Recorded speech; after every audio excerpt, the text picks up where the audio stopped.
Aku dipaksa ayahku untuk menikah dengan seorang tukang cuci mobil langganannya.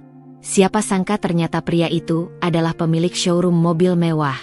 Aku diberi mahar mobil dan berlian. Sebelum masuk ke ceritanya, jangan lupa absen dulu bunda-bunda semua dari daerah mana saja, agar kita makin akrab. Dan bagi bunda yang belum subscriber, jangan lupa untuk klik tombol subscriber agar tidak ketinggalan kisah menarik selanjutnya.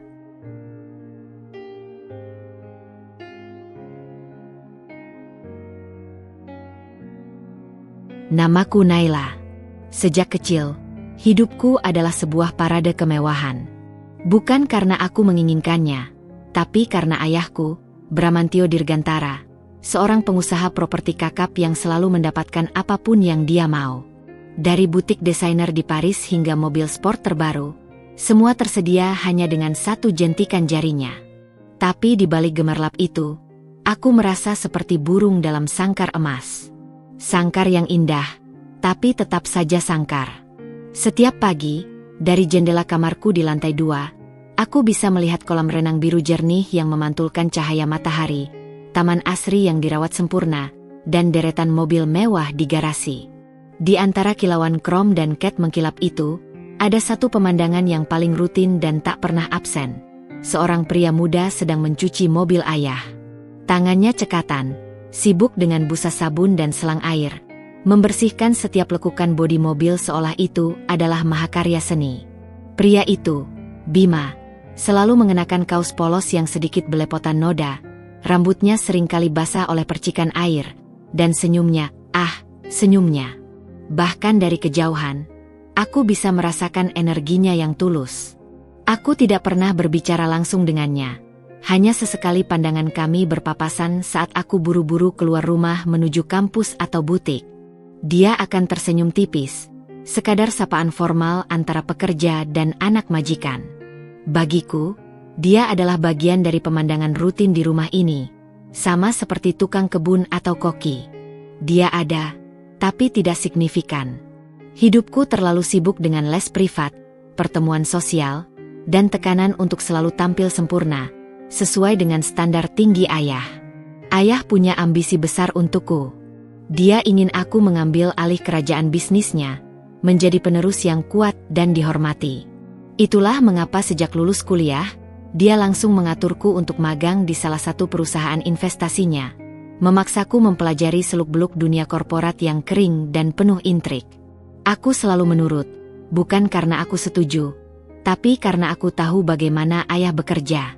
Penolakan hanya akan berakhir dengan perdebatan sengit yang melelahkan, dan pada akhirnya, dia tetap akan memenangkan argumen. Yang paling membuatku muak adalah rencana ayah untuk perjodohan.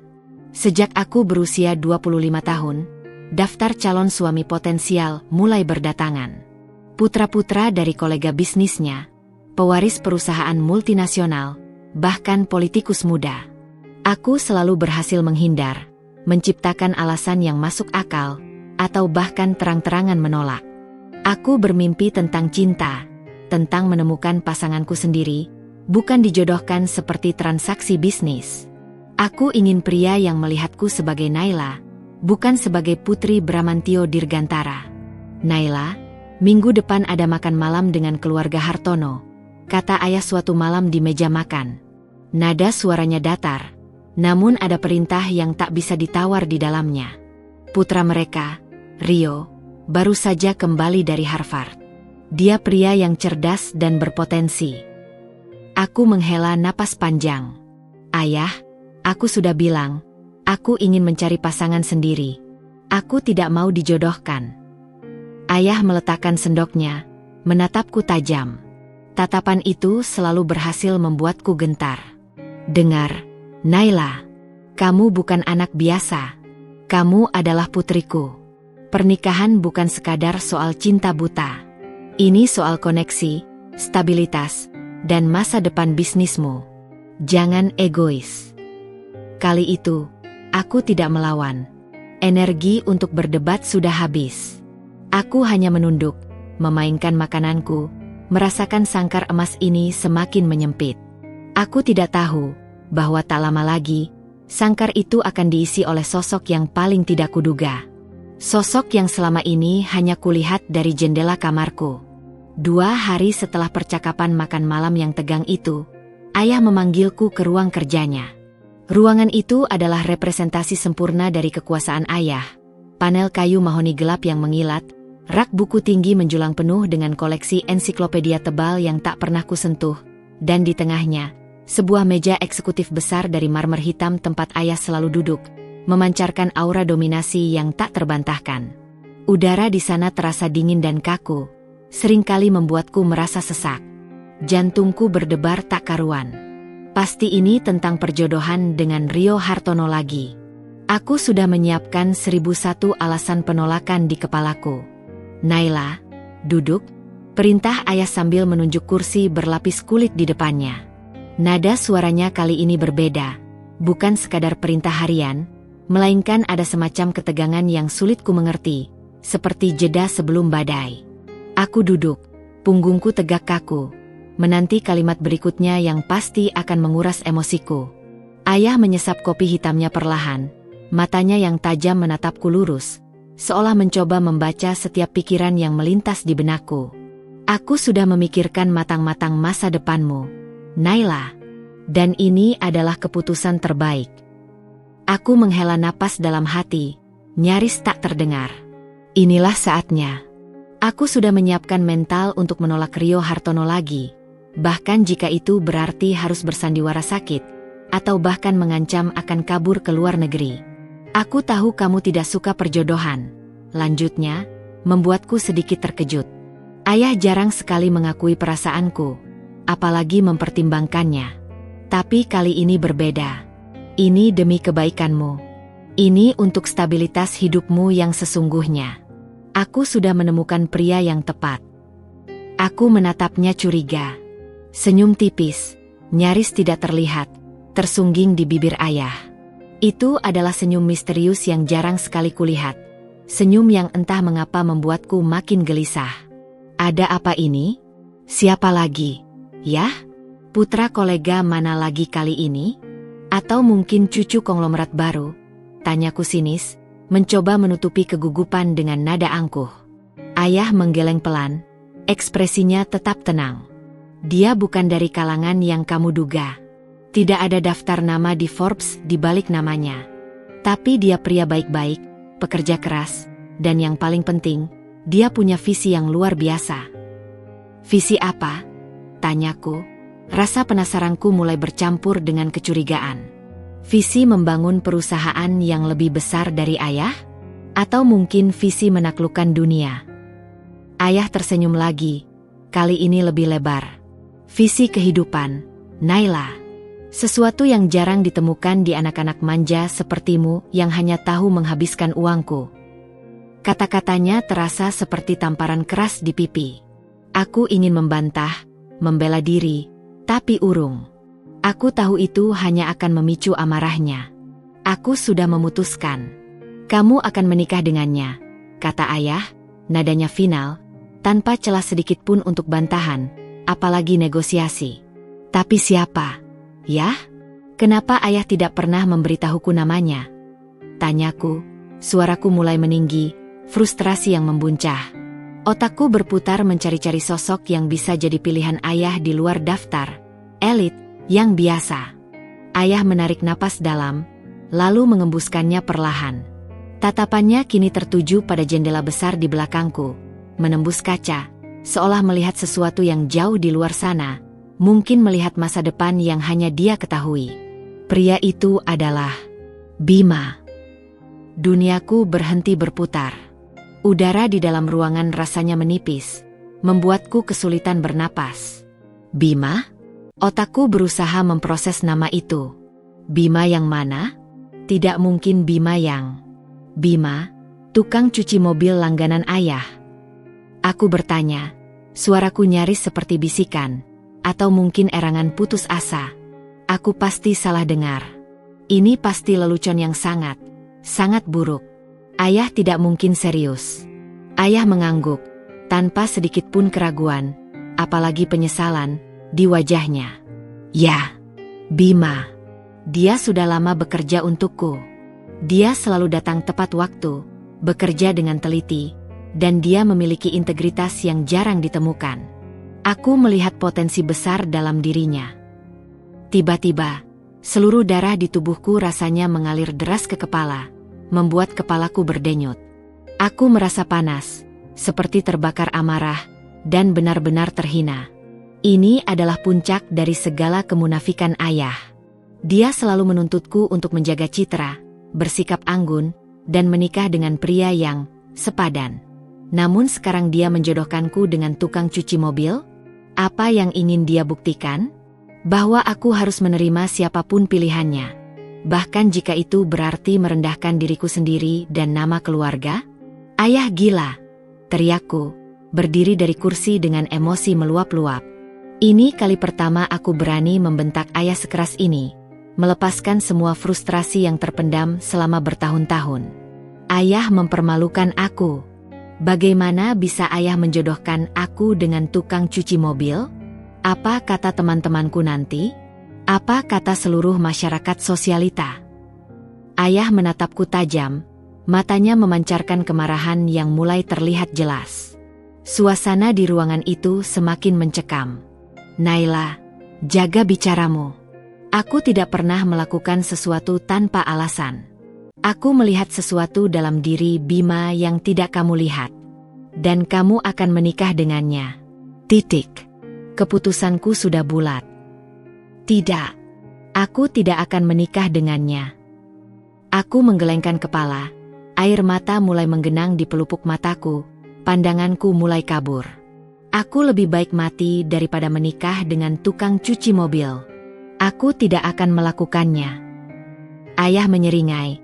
Senyum dingin yang selalu membuatku bergidik. Pilihan ada di tanganmu, Naila, katanya, suaranya dingin membeku, tanpa sedikit pun empati. Menikah dengan Bima, atau aku akan mencabut semua fasilitasmu. Kartu kredit, mobil-mobil mewah di garasi, tunjangan bulananmu, bahkan jaminan untuk hidupmu setelah ini. Kamu bisa hidup di jalanan jika mau. Mencari pekerjaan sendiri. Membayar tagihanmu sendiri. Rasakan bagaimana sulitnya hidup tanpa fasilitas ini. Ancaman itu, seperti biasa, berhasil memukul telak. Ayah tahu betul kelemahanku. Aku terbiasa hidup dalam kemewahan sejak lahir. Terbiasa dilayani dan tidak pernah tahu bagaimana rasanya berjuang untuk hidup. Gagasan untuk hidup tanpa semua itu terasa lebih menakutkan, lebih mengerikan, daripada menikah dengan pria yang selama ini hanya ku tahu sebagai tukang cuci mobil yang sering menggarap mobil-mobil mewah ayah di halaman. Aku menatap ayah, merasakan kehinaan yang tak terhingga. Air mataku akhirnya tumpah, mengalir deras membasahi pipi, membaur dengan rasa marah, takut, dan pasrah. Ini bukan lagi sangkar emas yang indah. Ini adalah penjara. Dengan jeruji tak kasat mata yang terbuat dari kekuasaan dan ancaman. Dan aku, sang burung yang selalu dikurung, akhirnya harus menerima takdirnya, dipaksa terbang ke arah yang tidak pernah kubayangkan. Keputusan ayah menggantung di udara seperti awan gelap yang siap menumpahkan badai terburuk. Setelah pertengkaran hebat di ruang kerjanya, aku mengurung diri di kamar, mengubahnya menjadi benteng pertahanan terakhirku. Gorden tebal kujatuhkan, membiarkan kegelapan menelan seluruh ruangan. Seolah-olah dengan menutup diri dari dunia luar, aku bisa melarikan diri dari kenyataan pahit itu. Ponselku tak henti berdering. Layarnya berkedip-kedip menampilkan nama teman-teman dekatku, Karina dan Risa, yang pasti khawatir kenapa aku menghilang begitu saja dari peredaran. Aku tak sanggup mengangkatnya, apalagi harus menjelaskan. Bagaimana aku bisa membuka mulut dan mengatakan bahwa aku, Naila Dirgantara, putri Bramantio Dirgantara yang angkuh, berpendidikan tinggi, dan terbiasa bergaul di lingkaran sosialita Jakarta, akan menikah dengan seorang tukang cuci mobil? Rasanya seperti menelan pil pahit yang paling menjijikkan, yang setiap detik menggerogoti harga diriku. Setiap malam, aku berbaring di tempat tidurku yang empuk. Bantal sutra terasa dingin di bawah pipiku yang basah oleh air mata. Mataku terbuka lebar, menatap langit-langit kamar yang dihiasi lampu kristal mewah. Bayangan Bima terus-menerus menari di pikiranku, sebuah montase adegan yang tak bisa kuhindari. tangan kasarnya yang selalu bersih saat mengeringkan mobil hingga kilap sempurna, senyum tipisnya yang kadang terlihat canggung namun ramah, dan kaos belepotan noda sabun atau oli yang menjadi ciri khas penampilannya. Aku berusaha keras mencari celah, mencari alasan yang paling logis dan tidak terbantahkan untuk menolak pernikahan absurd ini. Apa yang ayah lihat dari dirinya? Apakah ini semacam tes bagiku untuk menguji kesetiaanku atau kemandirianku? Atau dia hanya ingin menunjukkan kekuasaannya, bahwa dia bisa membuatku melakukan apapun yang dia mau, bahkan yang paling tidak masuk akal sekalipun, hanya untuk membuktikan siapa yang berkuasa? Aku mencoba membayangkan masa depan dengannya. Kami akan tinggal di mana? Apakah aku harus pindah ke sebuah kontrakan sederhana di pinggir kota? Tidur di kasur yang tidak selembut kapas eiderdown? Makan makanan rumahan setiap hari, tanpa koki pribadi? Pergi berbelanja di pasar tradisional yang becek dan ramai, bukan di supermarket mewah yang ber-AC? Pikiran-pikiran itu membuatku mual, bahkan nyaris muntah. Selama ini, hidupku adalah definisi kemewahan. Pelayan yang sigap, supir pribadi yang selalu siap, kartu kredit tak terbatas, dan segala hal yang serba ada hanya dengan satu permintaan. Aku tidak tahu bagaimana caranya hidup tanpa semua itu, apalagi dengan seorang pria yang penghasilannya, setahuku, hanya cukup untuk kebutuhan dasar, atau bahkan mungkin pas-pasan. Non Naila, kamu harus keluar. Makan, sedikit saja. Desak Baisumi, pengasuhku sejak aku bayi. Suaranya terdengar lembut dan penuh kekhawatiran dari balik pintu. Wanita parubaya itu adalah satu-satunya orang di rumah ini yang tulus peduli padaku. Bukan karena statusku, melainkan karena kasih sayang. Aku tidak lapar, Bei, jawabku serak. Tenggorokanku terasa kering dan nyeri karena terlalu banyak menangis. Jangan begitu, Non. Nanti sakit. Dan Bima tadi pagi menanyakan keadaan Non. Loh, timpal Baisumi. Suaranya berusaha menghiburku, namun justru menambahkan garam di luka. Nama itu membuatku bergidik. Bima? Menanyakan keadaanku? Kenapa dia peduli? Apakah dia sungguh-sungguh menerima perjodohan konyol ini? Atau jangan-jangan dia sudah tahu semua rencana ayah dan ikut bermain sandiwara ini? Kemungkinan kedua justru membuatku makin kesal. Betapa naifnya dia, mau saja dijadikan alat oleh ayah. Atau mungkin dia serakah, ingin mengincar harta ayah dengan menikahiku? Pikiran-pikiran negatif berpacu di benakku, menguatkan keyakinanku bahwa dia tidak lebih dari sekadar boneka dalam permainan ayah. Aku akhirnya menyerah. Aku tidak bisa terus-menerus mengurung diri seperti ini, membiarkan diriku tenggelam dalam kemarahan dan keputusasaan. Aku harus menghadapi kenyataan, atau setidaknya mencari tahu lebih banyak tentang pria yang akan menjadi suamiku ini. Keesokan harinya, dengan penampilan seadanya, kaos longgar yang sudah agak usang, celana jeans robek di lutut yang kukenakan saat ingin memberontak, dan rambut yang kubiarkan tergerai asal, aku keluar kamar.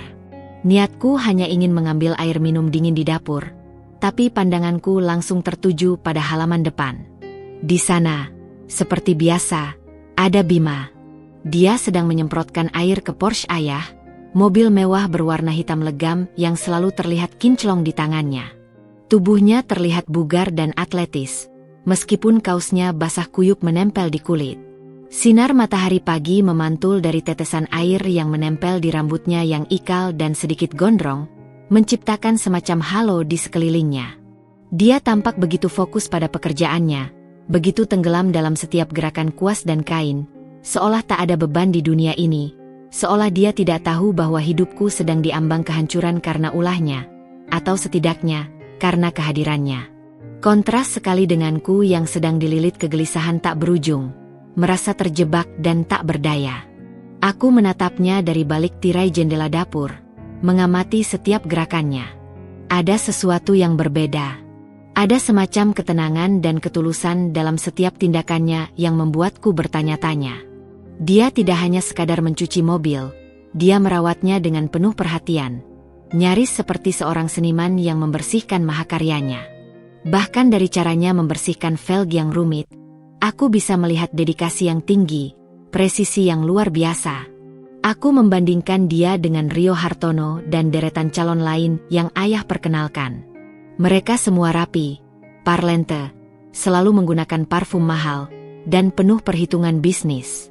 Tapi apakah mereka punya ketulusan dan ketekunan seperti yang kulihat pada Bima? Pikiran itu melintas begitu saja di benakku, membuatku sedikit terkejut pada diriku sendiri. Apakah ada sesuatu yang tak ku ketahui tentang pria ini? Tiba-tiba, dia menoleh. Mungkin dia merasakan tatapanku, atau mungkin itu hanya kebetulan. Pandangan kami beradu. Senyum tipis, nyaris tak terlihat, terukir di bibirnya. Itu adalah senyum yang selalu kulihat, sapaan standar antara pekerja dan majikan, tapi kali ini terasa berbeda. Lebih dari sekadar sapaan formal, ada semacam pengertian di sana, seolah dia tahu kegelisahan yang sedang kurasakan. Atau mungkin dia tahu akan takdir yang sebentar lagi mengikat kami. Aku buru-buru memalingkan wajah, kembali masuk ke dalam rumah. Jantungku berdegup kencang, lebih kencang dari biasanya.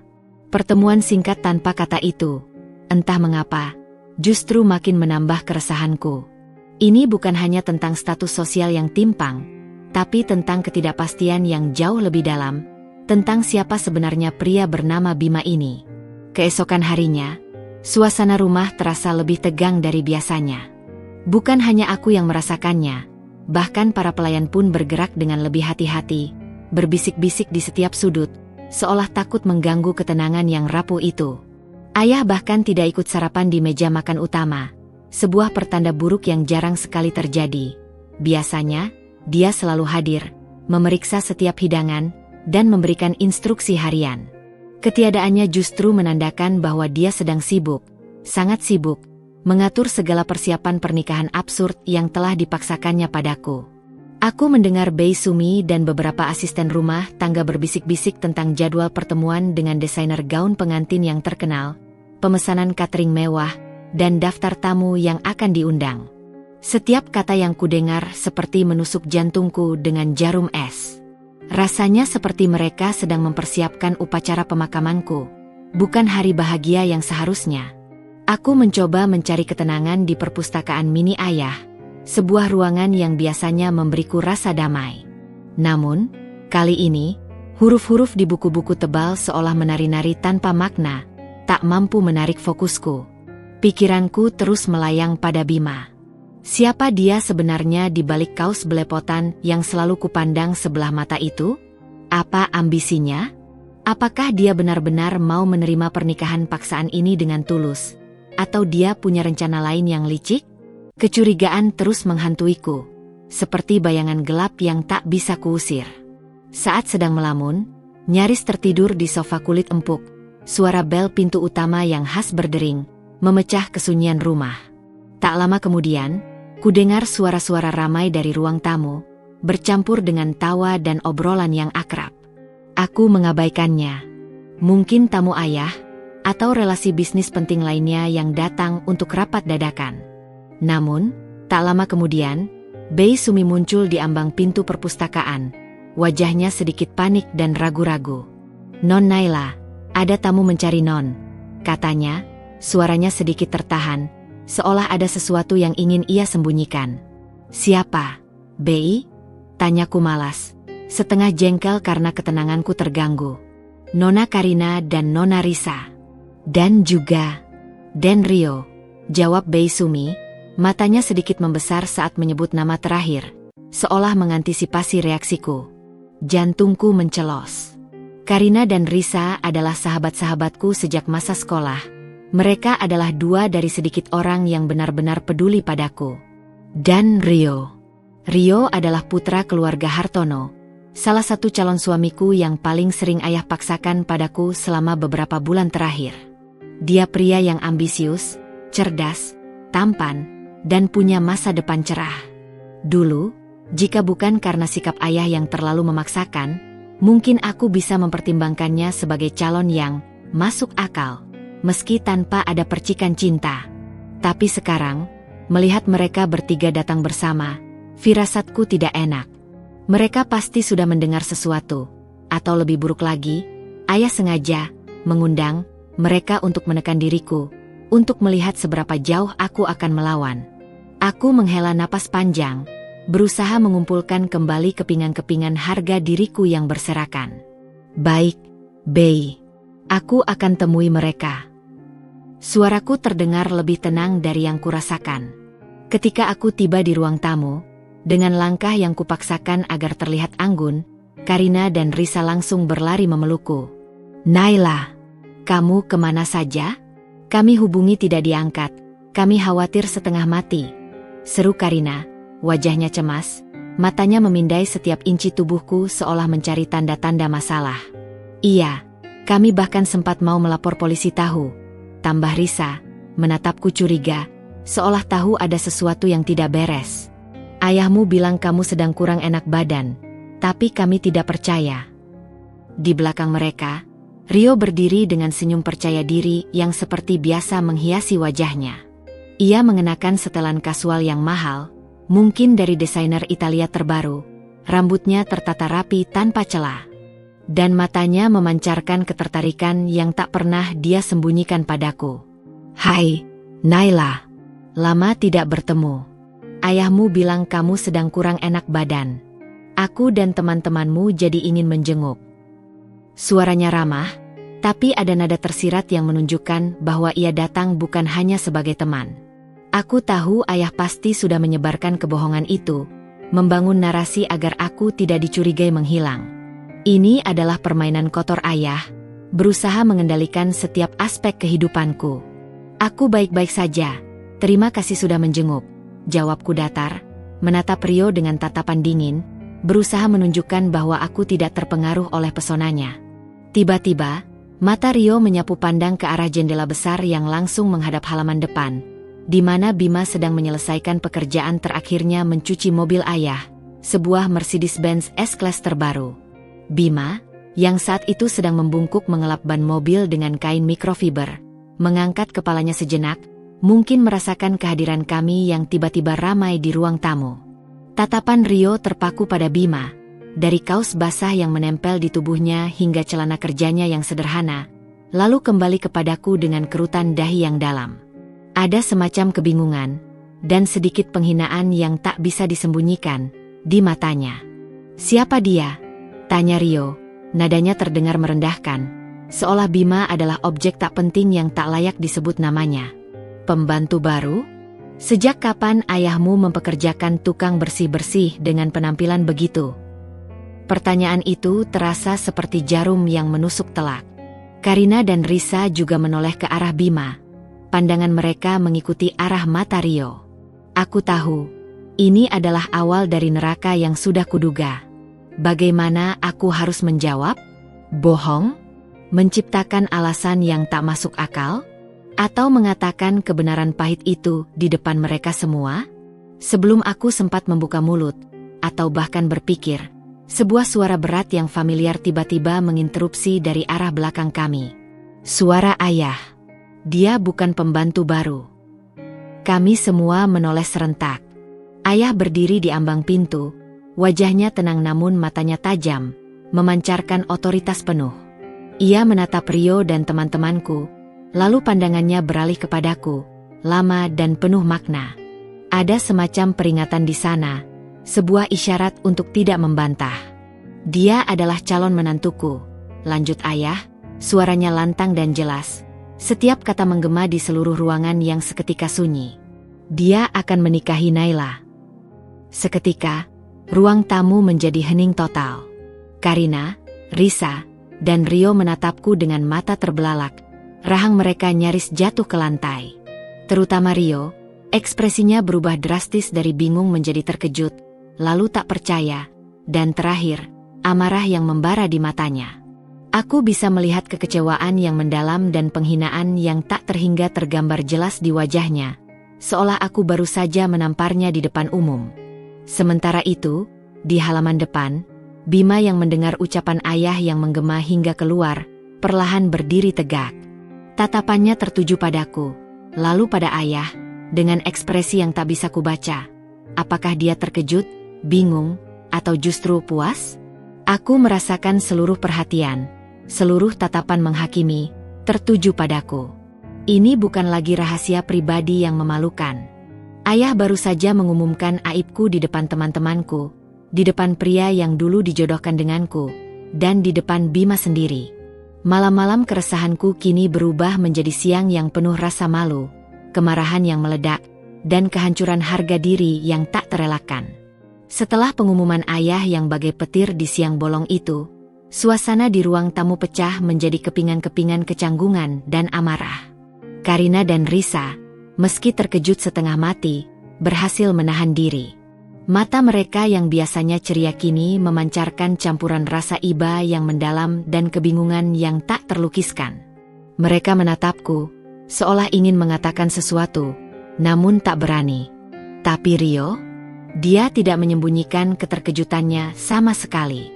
Wajahnya yang tadinya tenang dan percaya diri kini berubah merah padam, urat-urat di lehernya menonjol dengan jelas. Ia tidak hanya terkejut, ia merasa sangat terhina. Ini adalah tamparan telak bagi harga dirinya sebagai pria yang selalu merasa superior. Apa maksudnya ini, Om Bramantio? Tanya Rio. Suaranya tercekat antara amarah yang membara dan rasa tak percaya yang begitu kentara. Matanya bergerak cepat, melontarkan tatapan menghakimi dari ayahku, lalu Bima yang masih berdiri terpaku di halaman depan, dan terakhir, ia melayangkan tatapan paling merendahkan yang pernah kuterima kepadaku.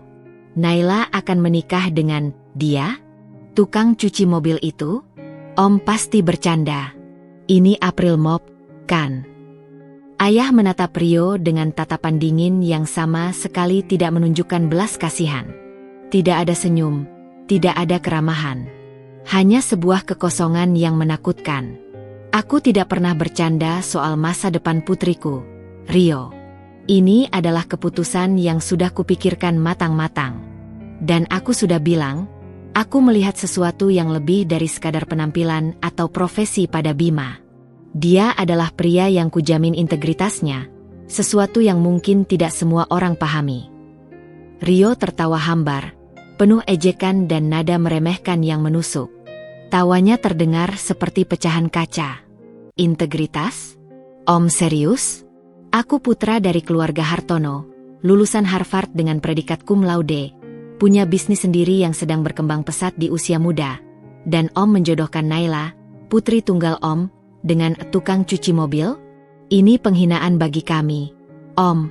Ini merendahkan level pergaulan kita semua. Nadanya naik 1 oktav, menunjukkan betapa marahnya dia. Karina dan Risa, yang mulai merasa tidak nyaman, mencoba menenangkan Rio, memegang lengannya, namun dia sudah terlalu emosi. Aku hanya bisa berdiri terpaku, merasakan setiap kata Rio seperti cambuk yang menghantam harga diriku yang sudah rapuh. Meskipun aku juga sangat marah dan merasa terhina oleh ayahku sendiri, mendengar Rio mengatakannya sekeras dan sejijik itu di depanku membuatku makin tenggelam dalam rasa malu yang tak berujung.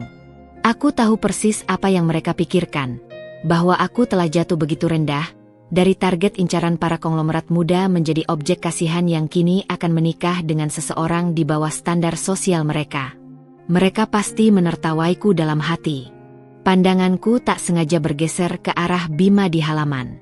Ia masih di sana, di samping mobil yang baru dicucinya, menyaksikan seluruh drama ini seolah-olah ia adalah penonton di sebuah pertunjukan teater. Ekspresinya sulit kubaca. Ada sedikit raut terkejut yang samar, tapi juga ketenangan yang aneh di matanya. Seolah semua ini tidak menggoyahkannya sama sekali. Apakah dia tidak merasa terhina? Atau dia memang sudah terbiasa direndahkan oleh orang-orang seperti kami? Pikiran itu membuatku sedikit goyah. Sebuah pertanyaan aneh muncul di benakku. Bagaimana bisa dia tetap setenang itu? Namun, segera kuusir pikiran itu. Aku tidak punya waktu dan kapasitas mental untuk memikirkan perasaannya. Perasaanku sendiri sudah campur aduk. Cukup, Rio. Ayah berkata tegas, suaranya meninggi, namun masih terkontrol, memotong perkataan Rio yang mulai melantur. Keputusanku sudah bulat. Jika kamu tidak bisa menerima, silakan keluar dari rumahku. Aku tidak membutuhkan tamu yang tidak tahu sopan santun. Rio mengepalkan tangannya di samping tubuh. Ia menatapku 1 kali lagi, tatapan yang penuh rasa kasihan bercampur jijik yang tak bisa disembunyikannya. "Naila," katanya, suaranya mengandung nada peringatan dan ancaman. "Aku tidak menyangka kamu akan membiarkan dirimu jatuh serendah ini. Aku harap kamu tidak menyesal nanti, karena aku yakin kamu akan menyesalinya. Sangat-sangat menyesal." Lalu, ia berbalik dan melangkah keluar rumah tanpa berpamitan lagi, bahkan tidak melirik ayahku. Karina dan Risa, yang terlihat sangat tidak nyaman dengan situasi itu dan mungkin merasa malu dengan perilaku Rio, mengangguk singkat padaku dengan ekspresi prihatin yang tulus, lalu buru-buru menyusul Rio keluar dari gerbang. Setelah kepergian mereka, keheningan mencekam menyelimuti ruang tamu, jauh lebih berat dari sebelumnya. Hanya suara napasku yang tersengal-sengal yang terdengar, disertai detak jantungku yang berpacu kencang di dada. Aku mendongak, menatap ayah. Matanya memancarkan kepuasan yang luar biasa, seolah dia baru saja memenangkan permainan catur yang sulit, atau menandatangani kontrak miliaran dolar. Aku adalah pion yang baru saja dia korbankan. "Ayah puas?" bisikku, suaraku parau dan bergetar, nyaris tidak terdengar. Ayah sudah berhasil mempermalukan aku di depan teman-temanku, di depan pria yang dulu dijodohkan ayah denganku, dan di depan seluruh dunia. Sekarang semua orang akan tahu, Putri Bramantio Dirgantara menikah dengan tukang cuci mobil. Ini adalah neraka. Yah, hidupku hancur. Ayah tidak menjawab. Ia hanya menatapku, tatapannya dingin dan tak tergoyahkan. Lalu, tatapannya beralih ke halaman, ke arah Bima yang kini sudah berbalik badan dan berjalan pelan menuju garasi, seolah-olah ia ingin menghindari drama ini, atau mungkin ia memang tidak peduli. Aku merasakan hatiku mencelos. Aku tidak hanya merasa dikorbankan oleh ayah, tapi juga oleh pria itu. Bima tidak melakukan apa-apa. Dia hanya diam dan menerima semua ini. Atau mungkin, dia juga sama terkejutnya denganku?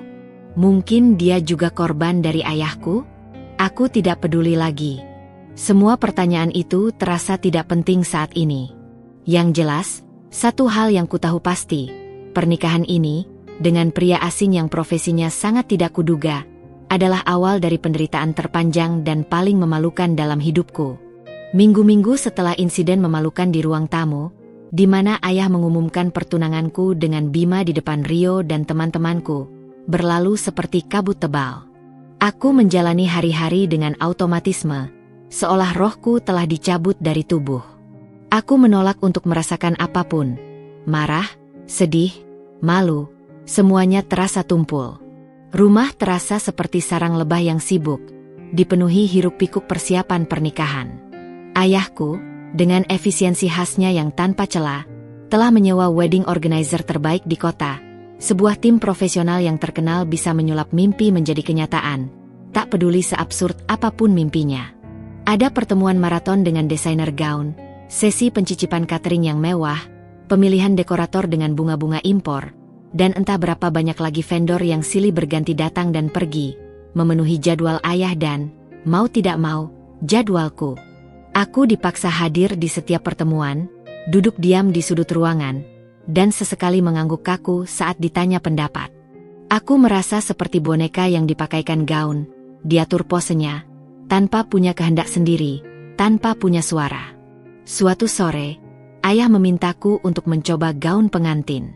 Dia memilih desainer ternama yang rancangannya selalu eksklusif, mahal, dan hanya bisa diakses oleh kalangan atas.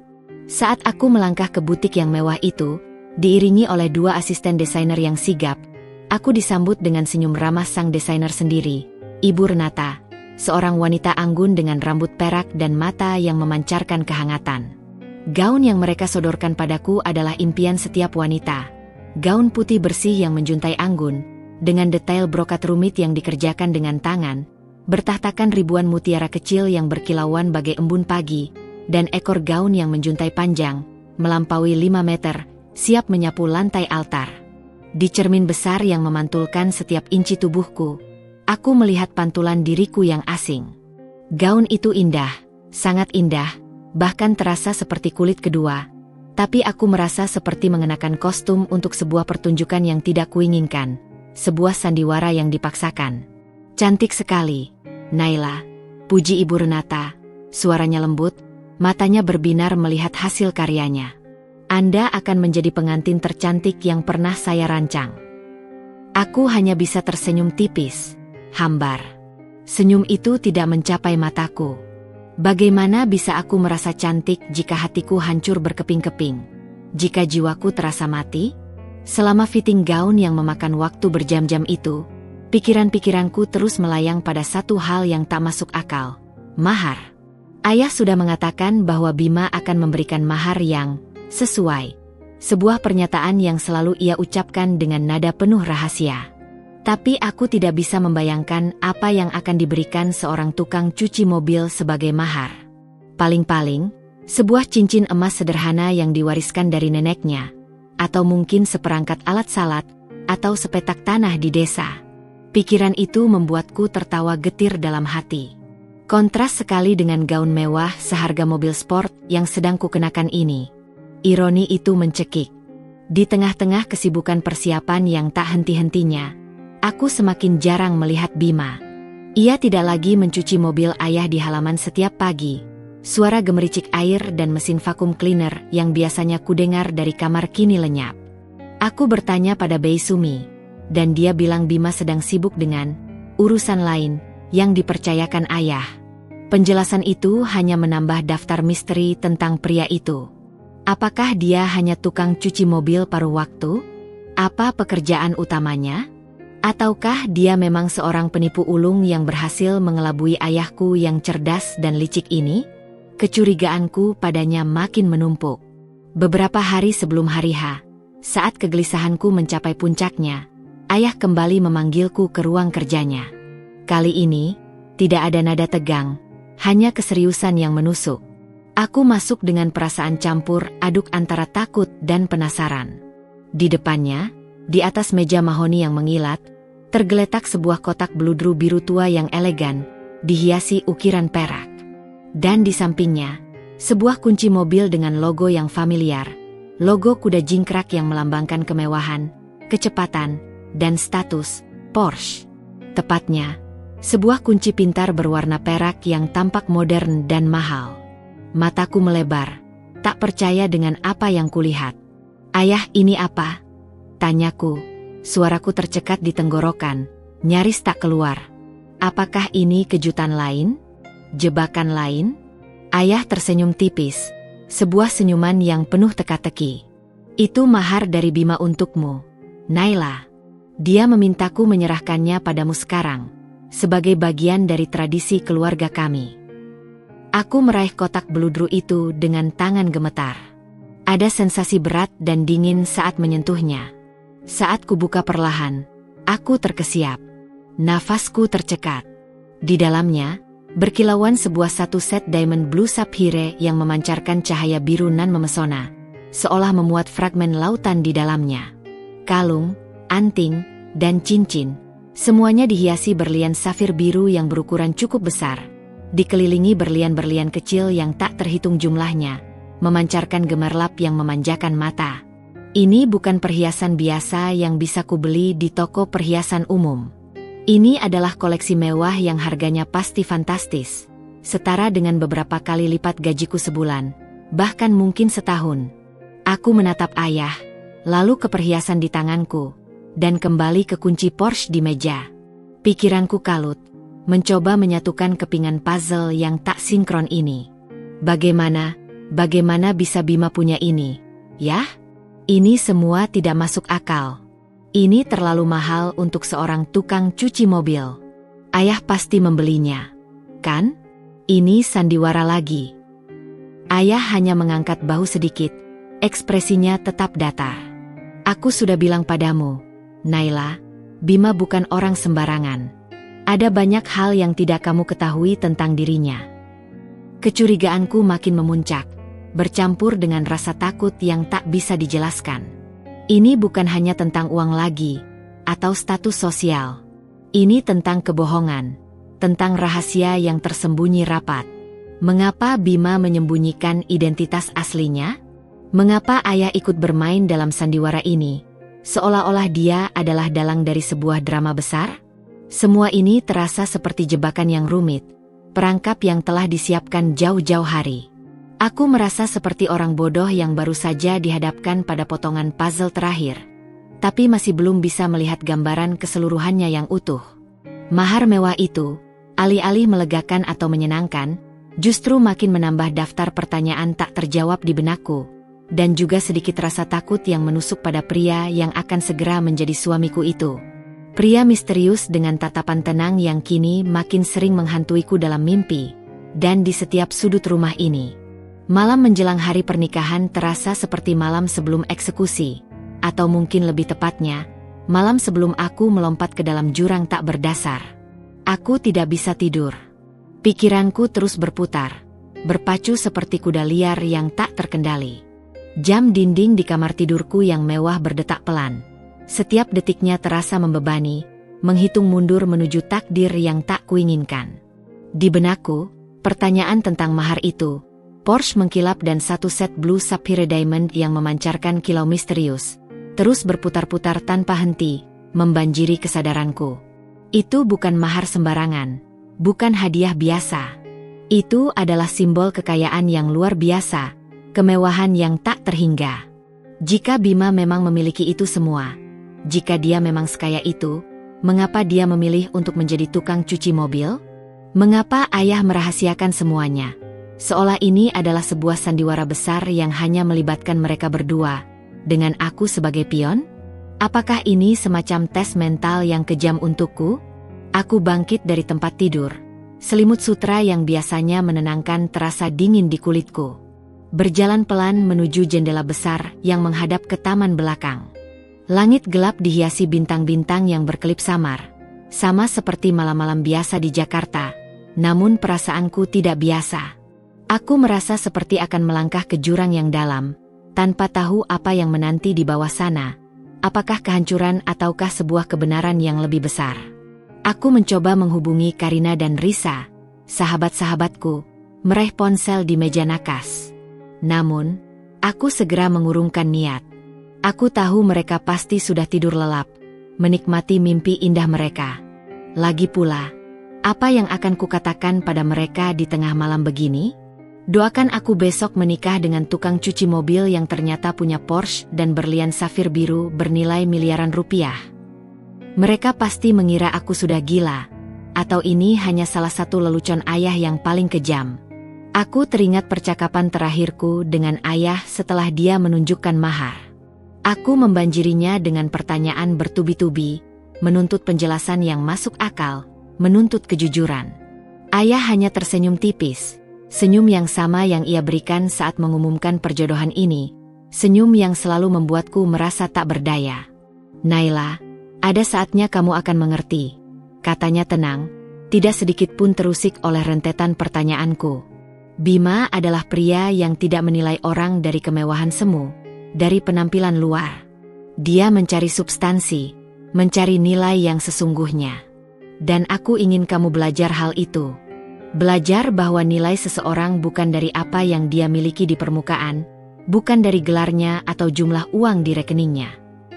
Tapi ayah membohongiku. Ayah membiarkanku mempermalukan diri sendiri di depan semua orang.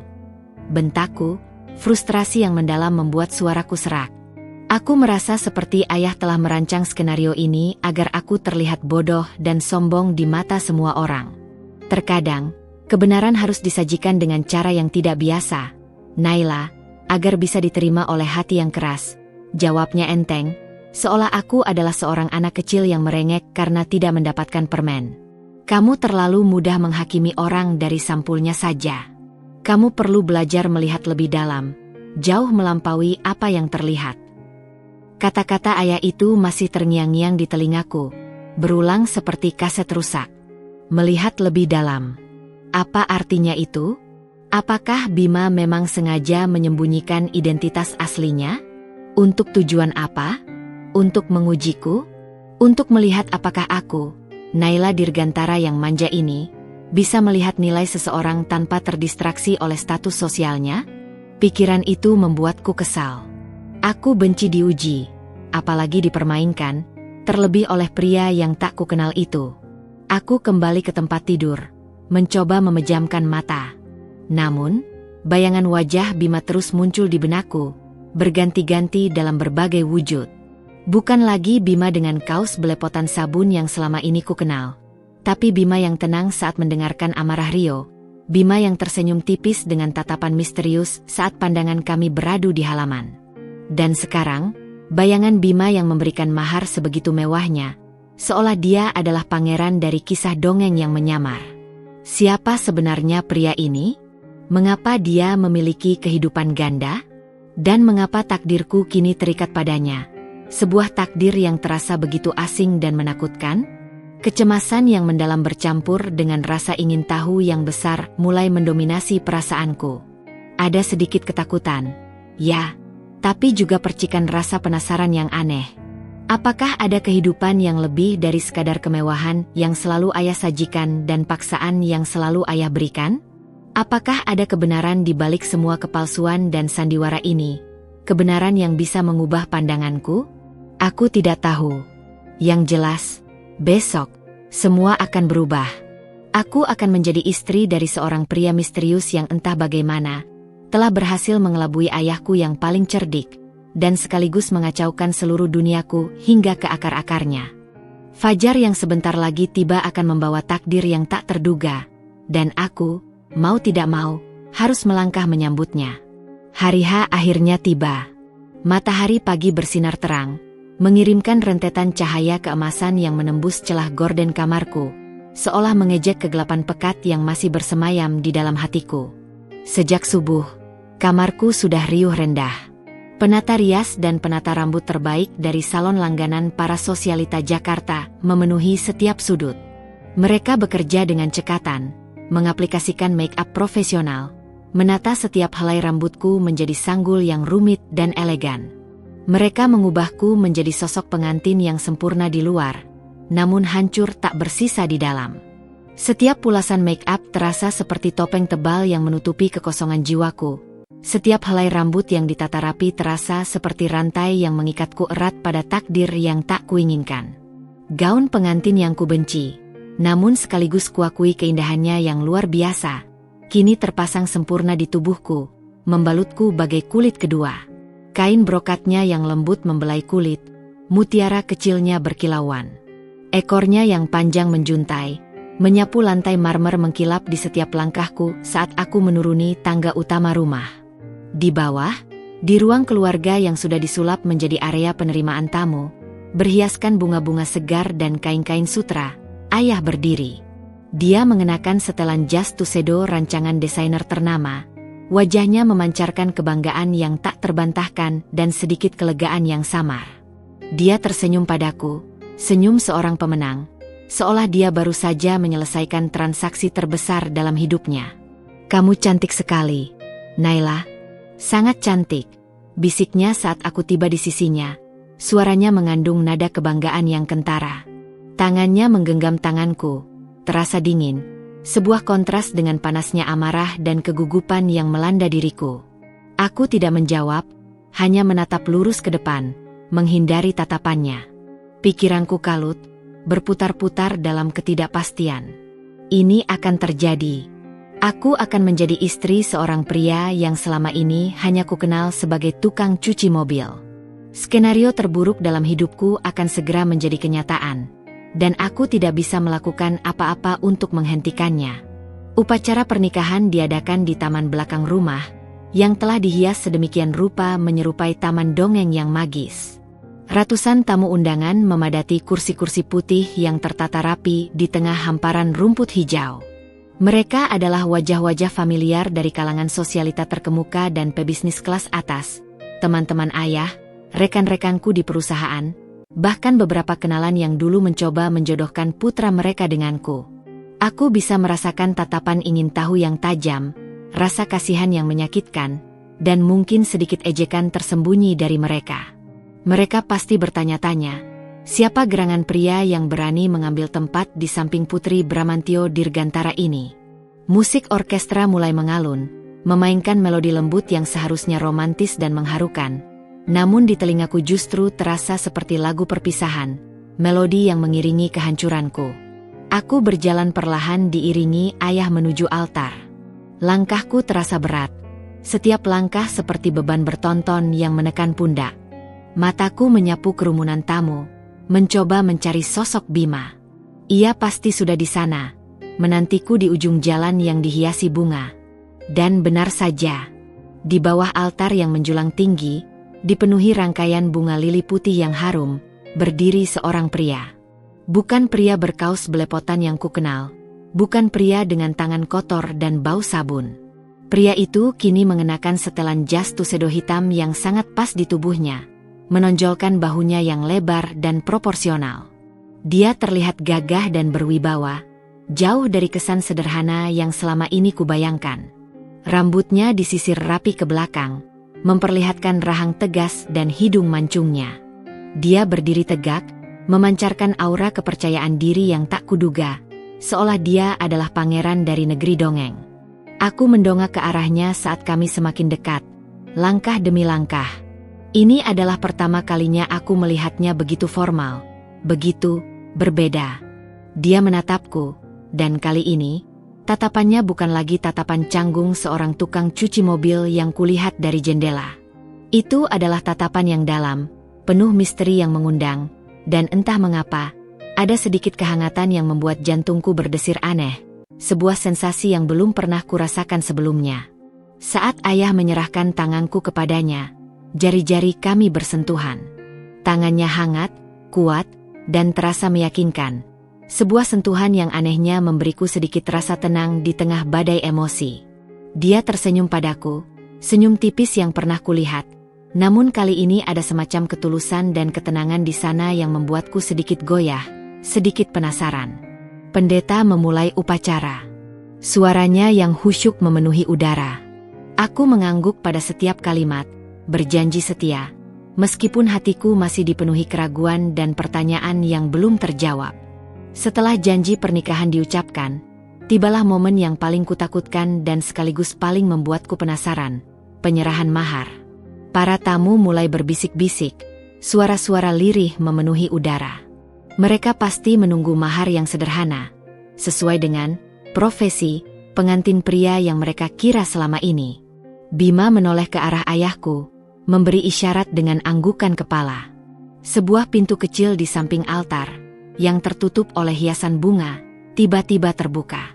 Seorang pria berjas formal melangkah masuk, membawa sebuah kotak beludru besar berwarna gelap di tangan kanannya, dan yang lebih mencengangkan, sebuah kunci mobil yang menggantung di tangan kirinya. Kunci itu, aku mengenalnya. Kunci dengan logo kuda jingkrak yang sama persis seperti yang kulihat di meja kerja ayah kemarin malam. Logo ikonik yang hanya dimiliki oleh satu merek mobil.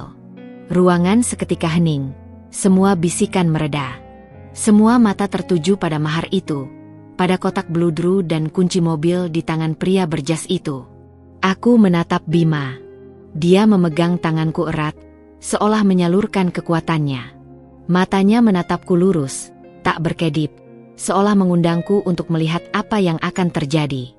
Untukmu, Naila, bisiknya, suaranya tenang namun penuh keyakinan.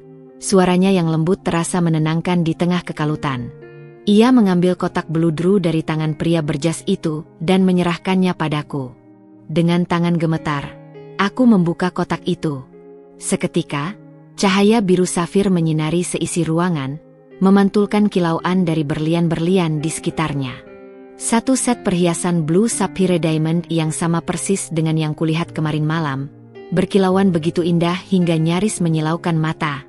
Para tamu terkesiap, beberapa menahan napas, tidak percaya dengan apa yang mereka lihat. Bisikan-bisikan langsung riuh rendah kembali, namun kali ini bukan ejekan, melainkan suara keheranan dan kekaguman yang memenuhi udara. Kemudian, Bima mengambil kunci dari tangan pria itu.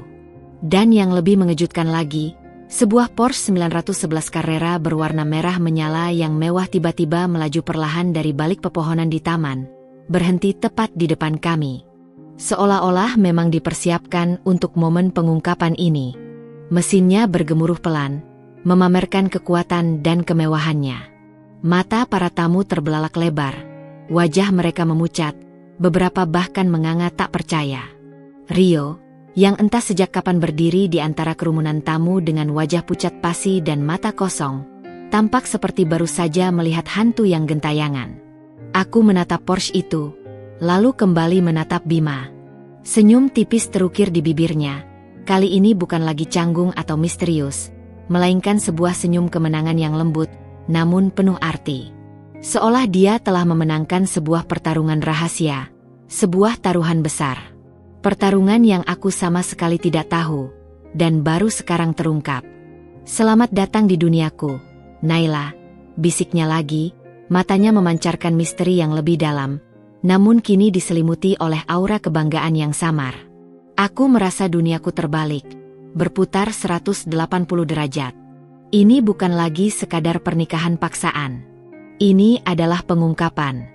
Pengungkapan yang membuatku sadar bahwa pria di sampingku ini jauh lebih dari sekadar tukang cuci mobil yang ayah perkenalkan.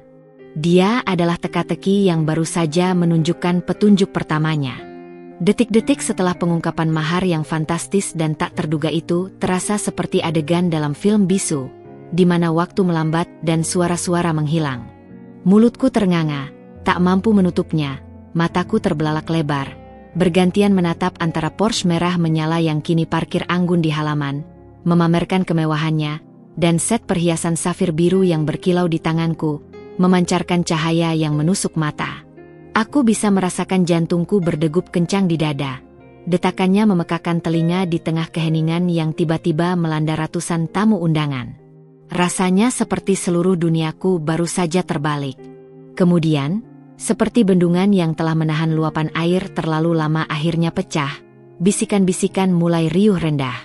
Suara-suara berdesir, lebih keras dan lebih antusias dari sebelumnya, memenuhi seluruh area taman. Porsche dan berlian safir biru asli. Aku kira dia hanya tukang cuci mobil biasa. Jangan-jangan Bramantio hanya mengujinya selama ini. Ini gila. Ini pasti ada apa-apanya. Tidak mungkin tukang cuci mobil sekaya itu. Frasa-frasa itu melayang di udara, menusuk telingaku, menghantamku bagai ribuan jarum. Dari ekspresi wajah mereka, jelas terlihat bahwa spekulasi, kebingungan, dan rasa iri telah menggantikan rasa iba dan ejekan yang tadinya mereka simpan. Mata-mata yang tadinya meremehkanku karena menikah dengan orang biasa, kini penuh dengan tanda tanya dan kekaguman yang samar, seolah aku baru saja memenangkan lotre besar. Ayah tersenyum lebar, senyum penuh kemenangan yang dulu selalu ia tunjukkan saat berhasil menutup kesepakatan bisnis bernilai miliaran. Senyum itu mengandung kebanggaan dan sedikit rahasia. Ia menepuk pundak Bima, seolah mengatakan, kerja bagus, menantuku, atau misi berhasil. Rio, yang sempat kupikir akan pingsan karena shock, kini berdiri kaku dengan wajah pucat pasi. Bibirnya bergetar, seolah ingin mengatakan sesuatu tapi tak sanggup. Matanya yang merah menatapku dengan campuran dendam dan rasa penasaran yang besar, lalu beralih ke Bima, lalu ke Porsche itu, seolah otaknya berusaha keras menyatukan kepingan puzzle yang tak masuk akal. Aku bisa merasakan kemarahannya yang membara, tapi kali ini bercampur dengan rasa penasaran yang besar, dan mungkin sedikit penyesalan. Dia pasti merasa tertipu, atau setidaknya dipermainkan dalam permainan besar ini. Dia pasti tidak menyangka akan ada drama seperti ini. Bima, di sisi lain, tampak sangat tenang. Senyum tipis yang dulu kubaca sebagai canggung atau polos, kini terlihat misterius dan penuh rahasia yang dalam. Dia menatapku lagi, matanya yang gelap memancarkan sesuatu yang tak bisa ku mengerti, sebuah campuran antara pengertian dan kebanggaan. Itu bukan tatapan pongah yang meremehkan, melainkan tatapan yang seolah berkata, "Sekarang, apakah kamu percaya? Apakah kamu melihat? Atau mungkin, ini baru permulaan dari semua rahasia yang akan terungkap." Aku masih syok, tidak bisa berkata-kata, lidahku keluh. Rasanya seperti ada dinding besar yang baru saja runtuh di hadapanku, menampakkan pemandangan yang sama sekali berbeda dari yang kubayangkan. Pria yang ayah paksakan padaku untuk dinikahi, yang selama ini kukira hidup dalam kesederhanaan, bahkan mungkin kemiskinan, Ternyata memiliki kekayaan yang bahkan melebihi ekspektasiku sebagai putri seorang konglomerat. Ini bukan hanya kejutan. Ini adalah sebuah pukulan telak bagi egoku, bagi semua prasangkaku. Aku telah menghakimi dia berdasarkan penampilan luar, berdasarkan profesi yang kulihat di permukaan. Dan sekarang, aku merasa sangat bodoh, naif, dan dangkal. Upacara pun berlanjut. Aku dan Bima, kini menjadi sorotan utama, harus menyelesaikan bagian-bagian akhir dari ritual pernikahan. Setiap gerakanku terasa kaku dan canggung. Setiap senyum yang kupaksakan terasa seperti topeng yang akan segera retak. Aku mencoba mengabaikan bisikan-bisikan di sekitarku, tatapan-tatapan yang menghakimiku karena kecerobohanku dalam menilai orang, dan tatapan-tatapan iri yang ditujukan pada mahar yang kuterima. Saat acara resepsi dimulai, suasana berubah menjadi lebih cair, namun tetap diwarnai rasa penasaran. Para tamu berdatangan untuk memberi selamat, berjabat tangan, dan memberikan pelukan basa-basi, tetapi sebagian besar dari mereka tidak bisa menahan diri untuk tidak melemparkan pertanyaan terselubung, seolah ingin menggali informasi lebih dalam. "Selamat, Naila. Selamat, Bima. Kami tidak menyangka kalian berjodoh," kata salah seorang bibi ayah, matanya melirik tajam ke arah perhiasan safir di leherku, lalu ke arah Porsche yang masih terparkir anggun di kejauhan. "Bima, Om Bramantio tidak pernah bilang kamu punya hobi mencuci mobil, ya? Saya kira kamu benar-benar bekerja sebagai..." Ia terkekeh canggung, tidak melanjutkan kalimatnya. Bima hanya tersenyum ramah, senyumnya tetap menyimpan misteri. "Itu memang salah satu cara saya relaksasi, Tante. Kebetulan mobil Om Bramantio selalu butuh perhatian ekstra dan saya menikmati merawatnya." Jawabannya diplomatis, namun tetap menyimpan rahasia besar yang belum terungkap sepenuhnya. Aku hanya bisa menahan napas, berharap badai pertanyaan dan spekulasi ini cepat berlalu. Aku tahu, setelah hari ini, namaku akan menjadi perbincangan utama di kalangan sosialita Jakarta, bahkan mungkin se-Indonesia. Bukan lagi tentang perjodohan yang gagal atau drama percintaan, tapi tentang misteri Bima, pria yang tiba-tiba muncul dengan kekayaan tersembunyi, dan bagaimana Putri Bramantio Dirgantara bisa menikah dengannya. Di tengah keramaian dan sorotan lampu pesta, aku menangkap siluet ayah. Dia menatapku dari kejauhan, senyum tipis di bibirnya, senyum yang penuh arti.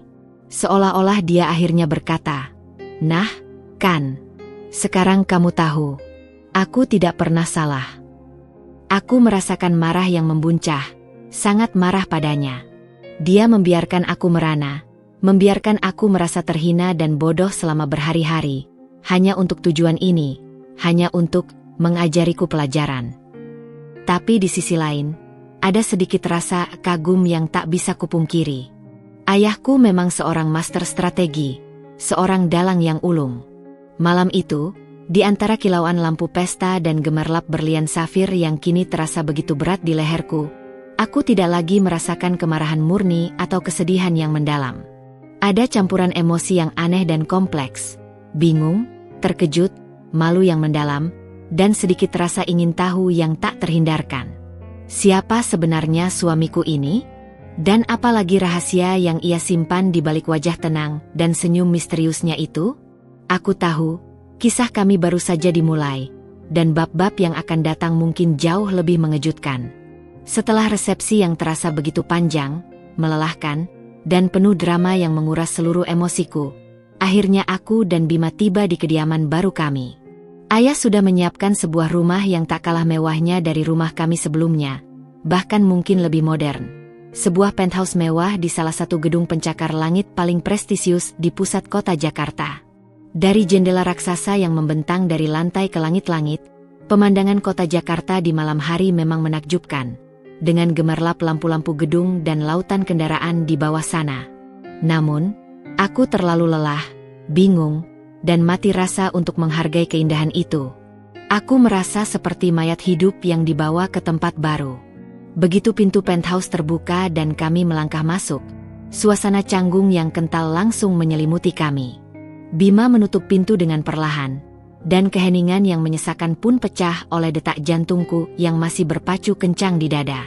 Ia masih mengenakan setelan jas tuxedo hitamnya yang rapi, sementara aku masih terbalut gaun pengantin putih yang berat dan menjuntai panjang, seolah gaun itu adalah rantai yang mengikatku. Kami berdiri terpisah di ruang tamu yang luas, diterangi cahaya remang-remang dari lampu gantung kristal yang memancarkan kilauan keemasan. Ruangan itu terasa begitu besar, begitu kosong, dan dingin. "Kamu pasti lelah sekali," kata Bima, suaranya pelan, mencoba memecah keheningan yang tegang. Ia menatapku, tatapan matanya kali ini tidak misterius atau penuh rahasia.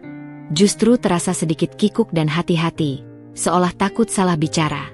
Aku hanya mengangguk kecil, terlalu lelah untuk berbicara, apalagi berdebat. Gaun ini terasa seperti beban bertonton di tubuhku, menekan setiap saraf.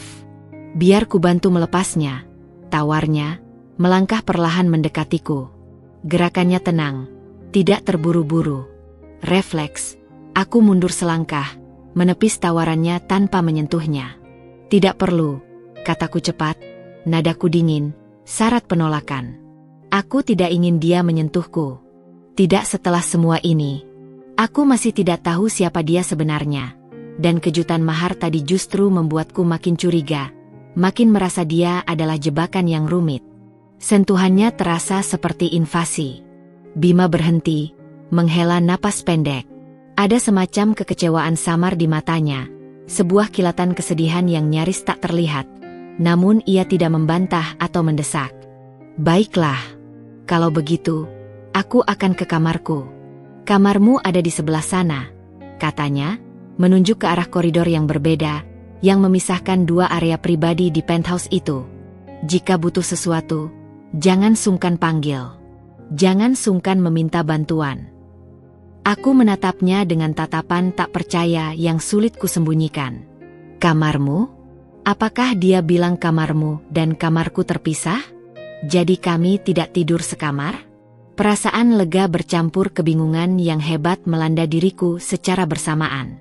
Sedikit lega karena aku tidak harus berbagi ranjang dengan orang asing ini di malam pertama pernikahanku. Itu adalah satu-satunya anugerah. Tapi juga bingung mengapa. Ini adalah pernikahan paksaan. Ya, tapi bukankah suami istri, bahkan dalam pernikahan perjodohan, seharusnya berbagi kamar tidur? Apakah ini bagian dari ujian lain ayah? Atau ini memang keinginan Bima sendiri? Tanpa menunggu jawabanku, Bima berbalik dan berjalan ke arah yang ia tunjuk. Aku melihat punggungnya menghilang di balik pintu kamar yang tertutup perlahan. Suara, klik, kunci terdengar samar. Mengunci diriku sendirian di ruang tamu yang luas itu, merasa seperti patung hiasan. Gaun pengantinku, yang tadinya terasa membebani dan memenjarakan, kini terasa seperti zirah, sebuah pelindung terakhir yang membatasi diriku dari kenyataan pahit, dari pria yang kini sah menjadi suamiku. Dengan langkah gontai, aku berjalan menuju kamar yang Bima tunjuk. Kamar itu sangat besar, dengan jendela-jendela tinggi menghadap ke pemandangan kota, lemari pakaian walk-in closet yang luas, dan kamar mandi marmer yang mewah seperti spa pribadi. Ada ranjang berukuran king yang tertata rapi, dengan spray sutra putih bersih. Aku memandang pantulan diriku di cermin besar. Seorang wanita yang baru saja menikah, yang seharusnya memancarkan kebahagiaan, namun dengan wajah yang menunjukkan kebingungan mendalam, keputusasaan, dan sepasang mata yang sembab karena air mata yang sudah tumpah. Aku mencoba melepaskan gaunku sendiri, tapi resletingnya yang rumit dan kancing-kancing kecilnya terlalu banyak, terletak di bagian punggung yang sulit kupegang. Setelah beberapa kali mencoba dan frustrasi, tanganku kram, aku akhirnya menyerah, menjatuhkan diri di tepi ranjang. Aku merasa sangat lelah, sendirian, dan tak berdaya. Mengapa ayah melakukan ini padaku? Mengapa dia memilih pria yang begitu misterius, pria yang seolah punya kehidupan ganda ini, untuk menjadi pasanganku seumur hidup? Pikiran tentang mahar itu kembali menghantuiku, berputar-putar di benakku seperti kaset rusak. Porsche, berlian safir biru. Semua itu adalah bukti nyata bahwa Bima bukan orang sembarangan. Dia pasti memiliki kekayaan yang jauh lebih besar dari yang bisa kubayangkan. Lalu, mengapa dia bersembunyi di balik profesi tukang cuci mobil? Apakah ini memang ujian yang dirancang oleh ayah dan disetujui Bima? Atau ada motif tersembunyi yang jauh lebih besar dan mengerikan di balik semua ini? Aku merasa seperti masuk ke dalam sebuah labirin tanpa peta, dan Bima adalah kuncinya. Namun dia sendiri masih merupakan teka-teki yang paling rumit dan tak terpecahkan.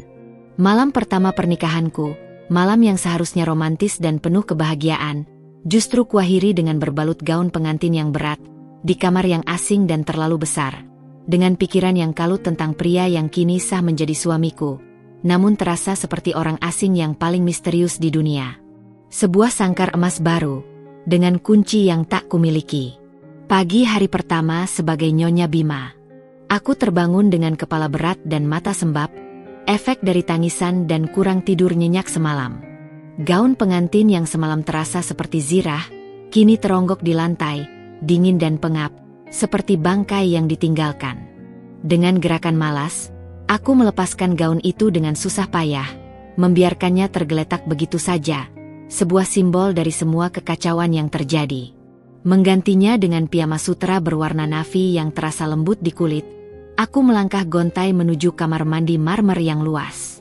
Pancuran air hangat yang jatuh membasahi tubuh terasa sedikit melegakan, tapi tidak mampu menghapus kekalutan di hatiku, apalagi membersihkan beban pikiran yang terus menghantuiku. Setelah berpakaian seadanya loungewear sutra yang elegan, namun tetap terasa seperti seragam kebingungan, aku keluar dari kamar. Aroma kopi yang harum menyeruak, mengarahkanku ke dapur yang luas dan modern. Sebuah mahakarya desain interior dengan sentuhan minimalis dan peralatan canggih. Di sana, Bima sudah duduk di meja makan marmer putih, lengkap dengan kemeja kasual berwarna biru muda yang rapi dan celana bahan berwarna krem. Dia sedang membaca koran digital di tabletnya, ditemani secangkir kopi mengepul dan beberapa hidangan sarapan yang tertata rapi di atas meja. Ada roti panggang keemasan, telur orak-arik yang lembut, dan potongan buah-buahan segar yang berwarna-warni. Semua disiapkan dengan baik, entah oleh siapa, mungkin ada asisten rumah tangga yang sudah datang subuh. Ia mengangkat kepalanya saat aku masuk, pandangannya langsung tertuju padaku. "Selamat pagi, Naila," sapanya dengan suara tenang, tak ada lagi kekikukan canggung seperti semalam. "Silakan duduk. Aku sudah siapkan sarapan. Semoga kau suka." Aku duduk di kursi seberang meja, menjaga jarak seaman mungkin. Suasana terasa sangat formal, seperti pertemuan bisnis yang penting, bukan sarapan pertama pasangan suami istri setelah malam pernikahan mereka. Aku mengambil sepotong roti, merasakan kecanggungan yang tak nyaman, memaksakan diri untuk mengunyah meskipun nafsu makanku hilang entah kemana. "Kau tidur nyenyak?" tanyanya lagi, suaranya tenang. Perhatiannya kembali pada tablet, seolah memberi ruang bagiku untuk beradaptasi. Dia tidak memaksa. "Lumayan," jawabku singkat, mengalihkan pandangan keluar jendela yang memperlihatkan pemandangan kota Jakarta yang mulai sibuk dengan lalu lintas pagi. Aku tidak ingin membahas tidurku, apalagi perasaanku yang campur aduk. Keheningan kembali menyelimuti kami, hanya suara sendok yang beradu dengan piring dan desiran pendingin ruangan yang terdengar samar. Aku tidak tahan lagi dengan suasana ini. Aku harus tahu kebenarannya. Aku harus mendapatkan jawaban atas semua pertanyaan yang membanjiri benakku. "Siapa kau sebenarnya, Bima?" tanyaku tiba-tiba. Suaraku terdengar lebih tajam dan menuntut dari yang kuinginkan. Aku menatapnya lurus, mencari jawaban di matanya. "Mengapa ayah menyembunyikan identitasmu? Dan mengapa kau mau memainkan sandiwara konyol ini bersamanya? Kalian berdua menipuku." Bima meletakkan tabletnya. Tatapannya kini serius, terpaku padaku. Tak ada lagi jejak kekikukan atau misteri, hanya ketenangan yang dalam. "Aku sudah menduga kau akan menanyakan ini, Naila. Cepat atau lambat." Ia menyesap kopinya perlahan, seolah mengumpulkan kata-kata yang tepat. "Namaku Bima Samudra. Dan aku bukan hanya tukang cuci mobil. Itu benar." "Aku tahu itu," sergahku, tidak sabar. Emosiku meluap. "Mahar itu, Porsche itu, tidak mungkin itu milik tukang cuci mobil biasa. Aku ingin kebenaran, Bima. Bukan lagi sandiwara." Aku ingin tahu apa motifmu sebenarnya. Dia menghela napas, menatap mataku dengan tatapan yang penuh kesabaran, seolah mengerti semua kemarahanku. Baiklah, aku akan menceritakan semuanya. Ayahmu, Pak Bramantio, adalah salah satu investor awal di perusahaanku. Beliau melihat potensiku saat aku memulai bisnisku dari nol, saat aku masih sangat muda dan hanya punya mimpi besar. Awalnya, aku memang memulai dengan jasa cuci mobil premium, dari rumah ke rumah. Aku tidak hanya mencuci, aku merawat mobil-mobil mewah itu dengan detail, menjaga kualitasnya seperti mobilku sendiri. Aku bahkan belajar tentang perawatan cat, detailing, hingga spesifikasi mesin. Bisnismu. Aku mengulang, masih tidak percaya dengan apa yang kudengar. Suaraku nyaris berbisik. Ya, bisnisku. Jasa cuci mobil itu hanyalah titik awal, starting point, bagiku. Dari sana, aku mulai memahami seluk-beluk industri otomotif, membangun relasi dengan para pemilik mobil mewah, dan yang terpenting, aku mulai melihat kebutuhan pasar yang belum tergarap secara maksimal. Aku berani mengambil risiko besar, menginvestasikan setiap sen yang kuperoleh, dan membangun jaringan. Perlahan, bisnisku berkembang, dari jasa cuci mobil ke jasa perawatan lengkap, kemudian impor mobil langka dan antik, hingga akhirnya membuka showroom mobil mewah terbesar di Jakarta. Mataku membulat, tak bisa menyembunyikan keterkejutanku. Showroom itu, yang di jalan protokol itu, yang namanya Ocean Motors itu, tanyaku, mengingat bangunan megah dengan logo gelombang ombak yang pernah kulihat sekilas saat melewati jalan utama. Aku bahkan pernah mengagumi mobil-mobil di dalamnya, tanpa pernah membayangkan siapa pemiliknya. Bima mengangguk. Ya, itu milikku. Ocean Motors. Sebagian besar modal awal didapatkan dari hasil kerja keras dan tabunganku selama bertahun-tahun. Selebihnya dari investasi Pak Bramantio. Beliau bukan hanya investor, tapi juga mentor yang berharga bagiku. Aku merasa seperti ditampar keras, bukan oleh tangan Bima, melainkan oleh kebenaran yang baru saja terungkap. Semua ejekan, semua prasangkaku tentang dia sebagai tukang cuci mobil rendahan, yang tidak selevel denganku, hancur berkeping-keping. Pria yang selama ini kukira tak selevel denganku, yang kuanggap hanya alat ayah, ternyata adalah seorang pengusaha sukses yang membangun kerajaannya dari nol, dengan dukungan ayahku yang melihat potensi pada dirinya. Rasa malu membanjiri diriku. Tapi kenapa ayah menyuruhmu merahasiakannya? Kenapa kalian berdua mempermainkan aku seperti ini? Membuatku merasa sangat bodoh dan terhina. Tanyaku, suaraku bergetar antara marah, malu, dan sedikit rasa kagum yang tak bisa kupungkiri. Bima menatapku dengan tatapan lembut, yang kini aku tahu bukan lagi misterius atau rahasia, tapi penuh kesabaran dan pengertian. Ayahmu ingin kau melihat, Naila. Beliau ingin kau belajar melihat orang bukan dari sampulnya, bukan dari label profesi atau status sosial yang terlihat di permukaan. Beliau ingin kau tahu bahwa nilai sejati seseorang terletak pada usaha, ketekunan, integritas, dan karakternya, bukan hanya dari harta yang ia miliki atau label yang menempel di belakang namanya. Beliau ingin kau belajar menghargai orang dari prosesnya, dari perjuangannya, bukan hanya dari hasilnya yang sudah jadi. Kata-kata Bima menohokku, menusuk langsung ke relung hati. Aku terdiam, tak mampu membantah. Semua yang selama ini kupertanyakan, semua kemarahan yang kupendam pada ayah, dan semua prasangkaku pada Bima, kini terasa begitu dangkal, begitu remeh. Aku telah buta oleh kemewahan dan status sosial yang kubanggakan, gagal melihat kebenaran sederhana dan nilai sejati di balik semua itu. Sarapan pagi itu terasa dingin, namun kebenaran yang baru saja kuungkapkan oleh Bima mulai menghangatkan sudut hatiku yang beku, sedikit demi sedikit mencairkan es yang menyelubunginya. Rasa malu masih ada, tapi kini bercampur dengan rasa takjub dan sedikit penyesalan. Setelah sarapan yang syarat pengungkapan itu, yang menyisakan rasa malu dan sedikit kekaguman di hatiku, suasana di antara aku dan Bima sedikit mencair. Kecanggungan memang masih terasa, sebuah lapisan tipis di antara kami, namun kini ia diwarnai oleh rasa penasaran yang besar di pihakku. Aku masih memproses semua informasi yang baru saja kudapatkan. Ayah adalah investornya. Bima membangun bisnisnya dari nol, sebuah showroom mobil mewah, dan dia bukan hanya sekadar tukang cuci mobil seperti yang kuduga. Semua ini terasa begitu surreal, seperti skenario film yang rumit. Jadi, ini semua rencana ayahku? Tanyaku, masih sulit mencerna kenyataan ini. Untuk mengajariku pelajaran, ya. Bima mengangguk pelan, tatapannya tenang. Lebih dari itu, Naila, ayahmu tidak hanya ingin mengajarimu. Beliau ingin kamu menemukan orang yang tepat, seseorang yang bisa membuatmu melihat dunia lebih luas dari sekadar lingkaran sosialmu yang sempit. Beliau melihat potensi dalam dirimu, potensi yang terhalang oleh prasangka dan pandangan yang dangkal. Kata-katanya menohokku, membuatku merenung. Prasangka. Ya, itu kata yang tepat. Aku memang penuh prasangka, terlalu cepat menilai orang dari penampilan luar dan status sosial.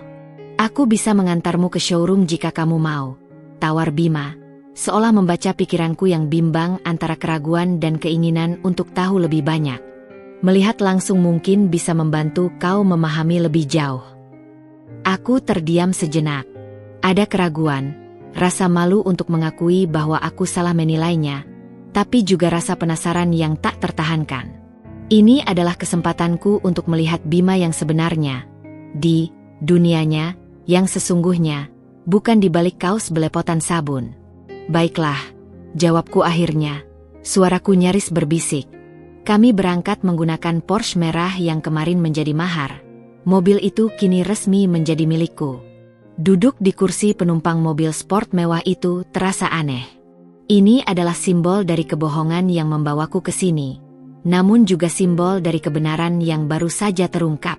Bima mengemudi dengan tenang dan terampil, menunjukkan sisi lain dirinya yang belum pernah kulihat.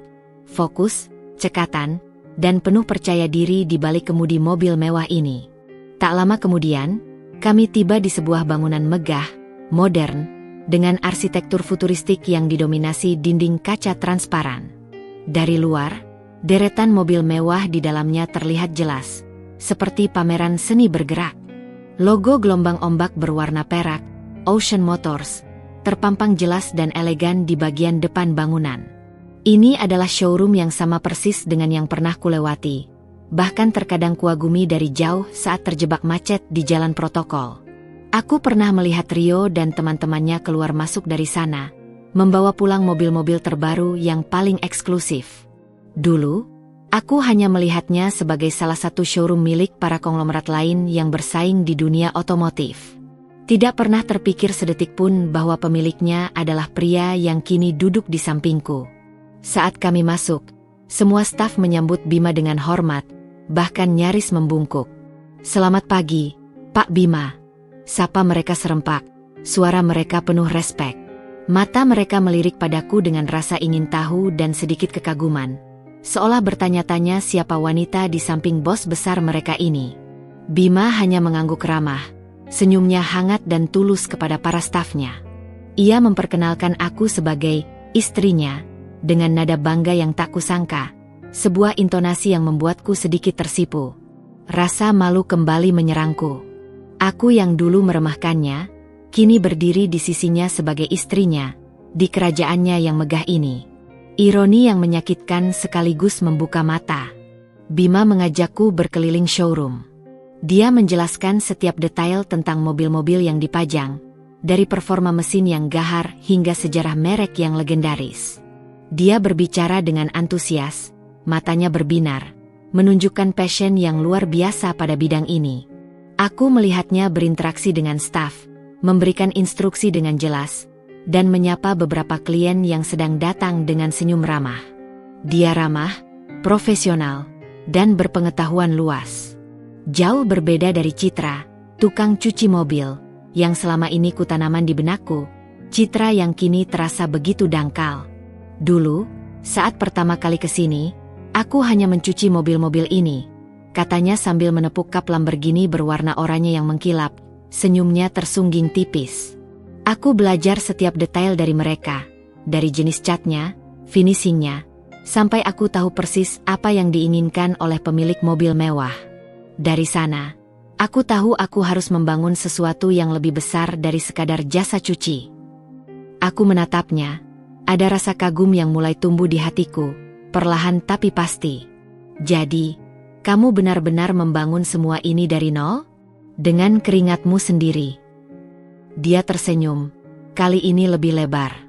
Dengan modal dan dukungan awal dari ayahmu, tentu saja. Beliau orang yang sangat visioner. Beliau percaya padaku bahkan saat aku hanya seorang anak muda dengan mimpi yang belum terbukti dan modal pas-pasan. Beliau melihat apa yang orang lain tidak lihat. Perlahan, dinding es di hatiku mulai retak, mencair perlahan. Aku melihat dedikasi, kerja keras, kecerdasan, dan integritas yang tak kuduga pada Bima. Dia bukan hanya pria kaya raya, dia adalah self-made man sejati, seorang pebisnis ulung yang membangun kerajaannya dari bawah. Dia adalah bukti nyata dari nilai-nilai yang ayah selalu coba ajarkan padaku, nilai-nilai yang selama ini kuabaikan.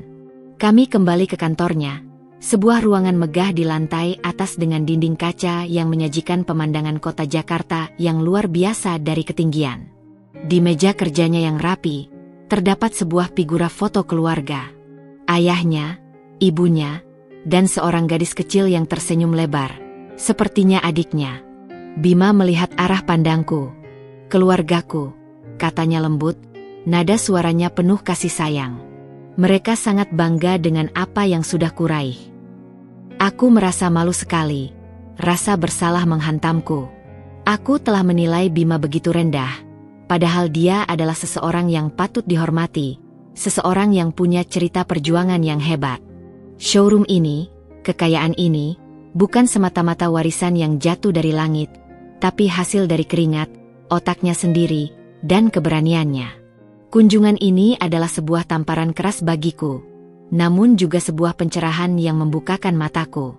Persepsiku tentang Bima, tentang ayah, dan bahkan tentang diriku sendiri, mulai bergeser. Ini adalah awal dari perjalananku untuk benar-benar mengenal suamiku, bukan hanya sebagai tukang cuci mobil, tapi sebagai Bima Samudra, pengusaha sukses yang penuh kejutan. Setelah kunjungan ke Ocean Motors, persepsiku tentang Bima benar-benar berubah. Rasa malu karena telah meremehkannya bercampur dengan kekaguman yang tak bisa kupungkiri. Namun, hubungan kami tetap canggung. Meskipun aku tahu dia bukan lagi tukang cuci mobil, dia masih pria asing yang kini menjadi suamiku, dan aku masih belum sepenuhnya menerima pernikahan ini, terlepas dari kekayaannya. Sore itu, ayah menelepon. Naila, Bima, kalian berdua datanglah makan malam di rumah. Kita akan merayakan pernikahan kalian secara pribadi. Suaranya terdengar bahagia, mungkin karena merasa rencananya berjalan mulus. Aku menatap Bima. Kau mau? Tanyaku, sedikit ragu. Dia tersenyum. Tentu saja. Ini kesempatan bagus untuk bicara santai dengan ayahmu. Kami tiba di rumah orang tuaku. Suasana di sana jauh lebih sepi dibanding kemarin. Hanya ada ayah, ibu, dan Bei Sumi di dapur. Ibu memelukku erat, matanya sembab. Ia pasti sudah tahu kebenarannya juga, atau setidaknya sebagian. Ayah, dengan wajah sumringah, menyambut Bima dengan pelukan hangat. Pemandangan itu terasa aneh di mataku. Ayahku yang keras, kini sangat akrab dengan pria yang dijodohkannya denganku. Makan malam berlangsung di ruang makan formal. Meja makan dipenuhi hidangan kesukaan ayah dan aku. Tapi, selera makanku hilang. Sepanjang makan, ayah terus-menerus memuji Bima. Bima ini anak muda yang cerdas, Naila. Dia punya insting bisnis yang tajam. Dulu, saat dia presentasi idenya tentang Ocean Motors, aku langsung yakin. Dia tidak hanya bicara, dia bekerja keras mewujudkannya, kata ayah, bangga. Bima hanya tersenyum rendah hati, sesekali menjelaskan detail bisnisnya saat ditanya. Aku duduk diam, mendengarkan. Ada semacam rasa takjub yang baru muncul padaku saat mendengar cerita ayah dan Bima tentang awal mula bisnis itu. Dia benar-benar membangun semuanya dari nol. Itu adalah sesuatu yang tidak pernah aku lakukan. Hidupku selalu disuguhi kemewahan tanpa perlu berusaha. Ibu, yang biasanya lebih kalem, menyentuh tanganku. Naila, Bima ini pria yang baik. Ibu yakin kamu akan bahagia bersamanya. Suaranya lembut, mencoba menenangkanku. Aku hanya tersenyum tipis. Bahagia? Aku bahkan tidak mengenalnya. Apakah kekayaan dan kesuksesan bisa menjamin kebahagiaan? Itu pertanyaan yang selama ini tidak pernah kupikirkan. Setelah makan malam, ayah dan Bima duduk di ruang keluarga, membicarakan bisnis dan proyek masa depan. Aku mendengarkan samar-samar. Mereka berbicara tentang investasi, pasar otomotif, bahkan rencana ekspansi ke luar negeri. Bima, yang dulu hanya membersihkan mobil ayah, kini adalah mitra diskusinya dalam bisnis besar. Sebuah ironi yang luar biasa. Saat kami pamit pulang, ayah menepuk pundakku. Bagaimana? Sudah mulai mengerti kenapa ayah melakukan ini? Tanyanya pelan. Aku menatapnya. Aku mengerti. Yah, tapi ini tetap tidak adil bagiku. Ayah tersenyum lagi. Hidup memang tidak selalu adil, Naila. Tapi pilihan selalu ada di tanganmu. Sekarang kamu sudah tahu siapa Bima. Terserah padamu bagaimana kau akan menjalani pernikahan ini. Di mobil, perjalanan pulang terasa lebih hening. Aku melirik Bima yang fokus mengemudi. Pria ini, yang dulu hanya kuanggap rendahan, kini menjadi suamiku. Dan ternyata dia adalah seseorang yang luar biasa. Perasaanku campur aduk, malu, kagum, dan juga sedikit marah pada diriku sendiri karena telah dibutakan oleh status. Ketika kami tiba di penthouse, Bima kembali menunjuk kamarnya dan kamarku yang terpisah. Istirahatlah, Naila. Hari ini pasti sangat melelahkan. Aku mengangguk. Terima kasih, Bima. Suaraku terdengar lebih tulus dari sebelumnya. Masuk ke kamar, aku duduk di tepi ranjang. Gambaran Bima yang dulu membersihkan mobil ayah berkelebat. Lalu, bayangan Bima yang gagah di tusedonya, menjelaskan tentang showroomnya dengan mata berbinar. Dua citra yang sangat bertolak belakang, namun kini menyatu dalam satu sosok yang sama, suamiku.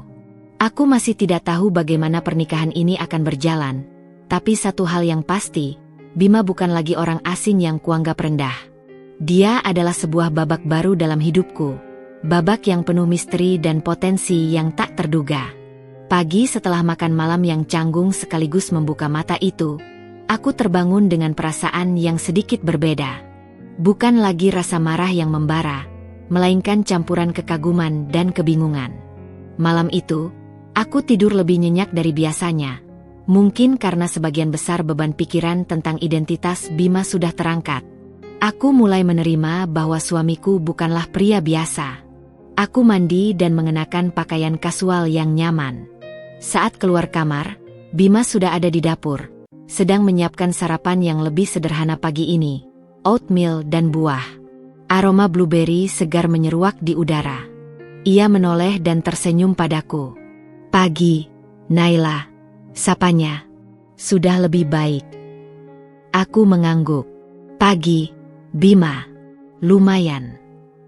Aku mengambil tempat duduk di meja makan, yang kali ini terasa sedikit lebih hangat dibanding kemarin. Aku minta maaf, kataku pelan, menatap piring di depanku. Aku sudah terlalu banyak berprasangka buruk padamu. Aku malu. Bima meletakkan sendoknya. Ia menatapku dengan tatapan yang kini terasa lebih tenang dan pengertian. Tidak apa-apa, Naila. Aku mengerti posisimu. Ayahmu memang punya caranya sendiri untuk mengajar. Ada sedikit senyum di bibirnya saat menyebut ayah. Tapi kenapa kau mau ikut dalam sandiwara ini? Tanyaku lagi, penasaran yang tak bisa kubendung. Ayahmu menawarkan sebuah kesempatan yang tak bisa kutolak, jawabnya jujur. Selain itu, aku menghormati ayahmu. Beliau adalah orang yang percaya padaku saat tidak ada yang melihat potensiku. Dan aku melihat sesuatu dalam dirimu juga, Naila. Potensi yang sama, jika saja kau mau melihatnya. Kata-katanya membuatku terdiam. Melihat potensi. Apa maksudnya? Bagaimana dengan pernikahan kita? Tanyaku ragu. Ini pernikahan karena paksaan. Kita bahkan tidak saling mengenal. Bima menghela napas. Aku tahu. Aku tidak akan memaksakan apapun padamu, Naila. Kita bisa menjalaninya perlahan. Aku tidak akan memaksamu untuk menjadi istri yang sempurna dalam semalam. Kita bisa mulai dengan berteman. Saling mengenal. Jika suatu saat nanti kau merasa tidak bisa, atau tidak mau melanjutkan, kita bisa bicarakan itu. Aku menatapnya terkejut. Itu adalah tawaran yang tak kuduga. Sebuah kesepakatan diam-diam untuk memberi kami ruang bernapas. Ruang untuk saling mengenal, tanpa paksaan, tanpa tuntutan. Serius? Tanyaku, nyaris tidak percaya. Dia mengangguk. Aku menghargai keinginanmu. Aku juga tidak ingin memaksakan perasaanku. Kita menikah secara hukum, di mata masyarakat, tapi bagaimana kita akan menjalani hubungan ini, itu terserah kita berdua. Ia menambahkan, tapi, setidaknya untuk sementara, mari kita tunjukkan pada ayahmu dan dunia bahwa pernikahan ini berhasil. Itu sudah cukup baginya. Ada semacam kelegaan yang luar biasa menyelimutiku. Setidaknya, untuk saat ini, aku tidak harus berpura-pura menjadi istri yang bahagia, atau berbagi ranjang dengan pria asing. Ada jeda, ada ruang. Dan yang lebih penting, ada pengertian. Bagaimana dengan pekerjaanmu? Tanyaku, mengalihkan topik. Maksudku, kau punya showroom besar. Apa aku harus ikut bekerja? Atau semacamnya? Bima menggeleng. Tidak harus. Aku tidak akan memaksamu melakukan apapun. Kau bebas melanjutkan hobimu, atau mencari kesibukan lain. Aku hanya ingin kau nyaman di sini. Tapi jika kau penasaran, kau bisa kapan saja datang ke showroom. Sarapan pagi itu menjadi titik balik kecil dalam pernikahan kami. Sebuah kesepakatan diam-diam telah terjalin. Kami akan menjadi suami istri di mata publik, namun di balik pintu penthouse ini, kami akan saling memberi ruang dan waktu untuk mengenal satu sama lain, tanpa tuntutan yang tidak realistis. Bima, pria misterius yang ternyata adalah pengusaha sukses ini, perlahan mulai menunjukkan sisi manusiawinya, sisi yang menghargai kebebasan dan pilihan orang lain. Ini mungkin bukan dongeng romantis yang kubayangkan, tapi setidaknya, ada harapan akan sebuah awal yang baru. Hari-hari berikutnya berlalu dengan cepat, diisi dengan rutinitas baru yang perlahan mulai terasa normal, bahkan sedikit nyaman. Aku masih belum bekerja secara formal, menikmati kebebasan yang Bima berikan. Terkadang, aku menghabiskan waktu di rumah, tenggelam dalam tumpukan buku di perpustakaan mini penthouse, atau mencoba resep baru di dapur mewah yang dilengkapi peralatan canggih. Di lain waktu, aku pergi keluar dengan Karina dan Risa, sahabat-sahabatku, yang masih sibuk oleh teka-teki Bima. Mereka terus bertanya tentang suamiku, siapa dia sebenarnya, dan bagaimana bisa ia begitu kaya. Aku memilih untuk tidak menceritakan detail kekayaannya, hanya bilang bahwa ayah memang salah menilainya dari awal, dan Bima ternyata seorang pengusaha yang membangun bisnisnya dari nol, bukan warisan. Mereka masih tidak sepenuhnya percaya, tapi setidaknya mereka berhenti mengasihani aku. Sore itu, saat Bima sedang di kantor mengurus bisnisnya dan aku sendirian di penthouse, rasa bosan yang melanda mendorongku untuk menjelajahi lebih jauh rumah baru ini. Aku sudah familiar dengan kamarku dan area umum seperti ruang tamu, dapur, dan ruang makan, tapi ada beberapa ruangan yang belum pernah kubuka atau kuperhatikan. Salah satunya adalah sebuah ruangan di ujung koridor dekat kamar Bima, yang selalu terkunci rapat setiap kali aku melewatinya. Aku mengira itu mungkin ruang kerja pribadinya, atau mungkin sebuah gudang kecil untuk menyimpan barang-barang. Namun, rasa penasaran yang tak terbendung, didorong oleh keinginan untuk mengetahui lebih banyak tentang pria misterius yang kini menjadi suamiku ini, mendorongku untuk mencoba memutar kenop pintunya. Dan anehnya, kali ini tidak terkunci. Sebuah kebetulan? Atau memang Bima sengaja membiarkannya terbuka? Dengan jantung berdebar, aku mendorong pintu itu perlahan, membuka celah kecil. Ruangan itu bukan ruang kerja, apalagi gudang. Itu adalah sebuah studio seni. Dindingnya dipenuhi dengan kanvas-kanvas besar. Beberapa di antaranya belum selesai, beberapa lagi sudah tertutup kain putih, menunggu untuk disentuh. Ada meja besar yang penuh dengan botol-botol cat minyak dalam berbagai warna, kuas-kuas dengan ukuran bervariasi, palet yang penuh noda warna-warni, dan sketsa-sketsa berserakan di mana-mana. Aroma cat yang khas memenuhi udara, sebuah aroma yang anehnya terasa menenangkan. Aku melangkah masuk, terkejut sekaligus takjub. Bima melukis? Ini adalah sisi lain dari dirinya yang tak pernah kubayangkan. Sebuah kontras yang mencolok dengan citranya sebagai pengusaha mobil mewah yang keras. Aku mendekati salah satu kanvas yang tertutup kain dan menariknya perlahan. Di sana, terlukis sebuah pemandangan desa yang asri, dengan hamparan sawah membentang luas di bawah langit biru yang cerah, dan rumah-rumah sederhana berjejer rapi di tepiannya. Ada seorang anak laki-laki kecil yang sedang bermain di pematang sawah, wajahnya polos dan bahagia, senyumnya tulus. Entah mengapa, anak laki-laki itu tampak sangat familiar. Ada sesuatu di sorot matanya yang mengingatkanku pada Bima. Mataku tertuju pada sebuah foto kecil yang tertempel di dinding, di samping kanvas yang baru saja kubuka. Itu adalah foto lama, sedikit buram dan warnanya sudah pudar, tapi aku bisa mengenalinya. Anak laki-laki di foto itu adalah Bima, dengan senyum tipis yang sama.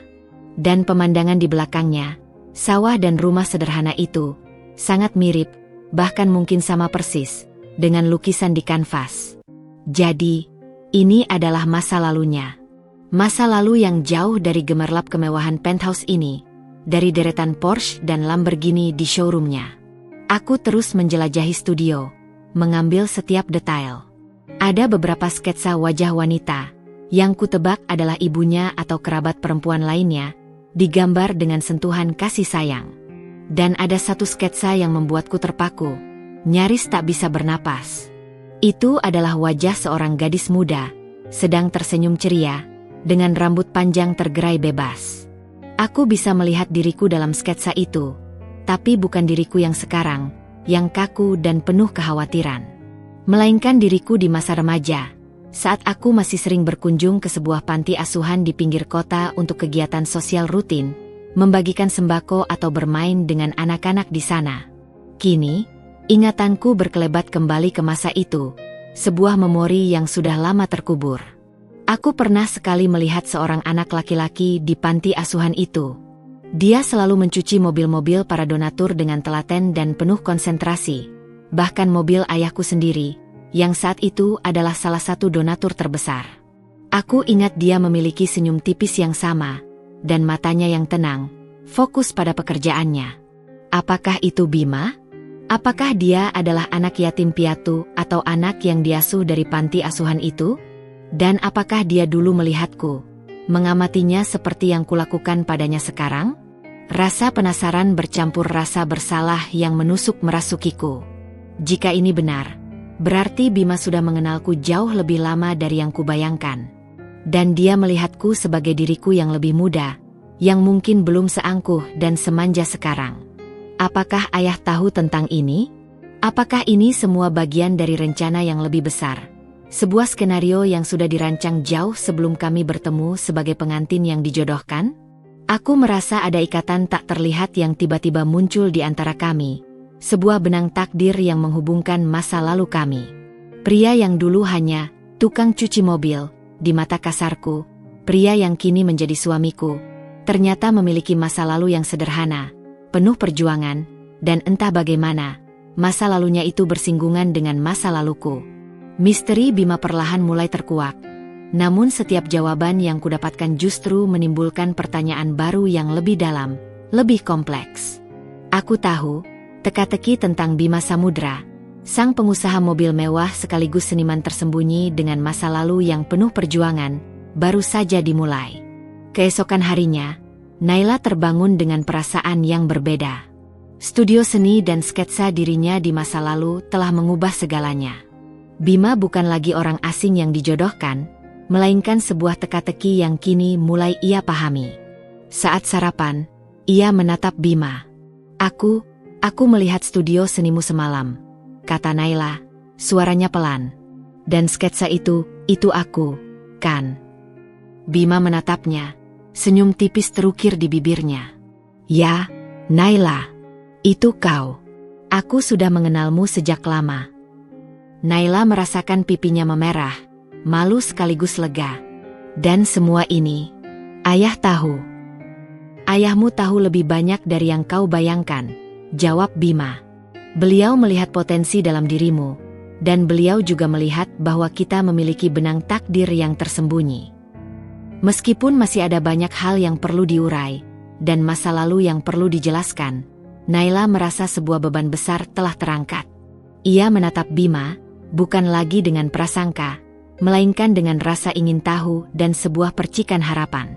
Mungkin, pernikahan ini bukan akhir dari segalanya, melainkan awal dari sebuah kisah yang tak terduga, sebuah perjalanan untuk benar-benar mengenal satu sama lain, dan mungkin, menemukan cinta di tempat yang paling tidak terduga.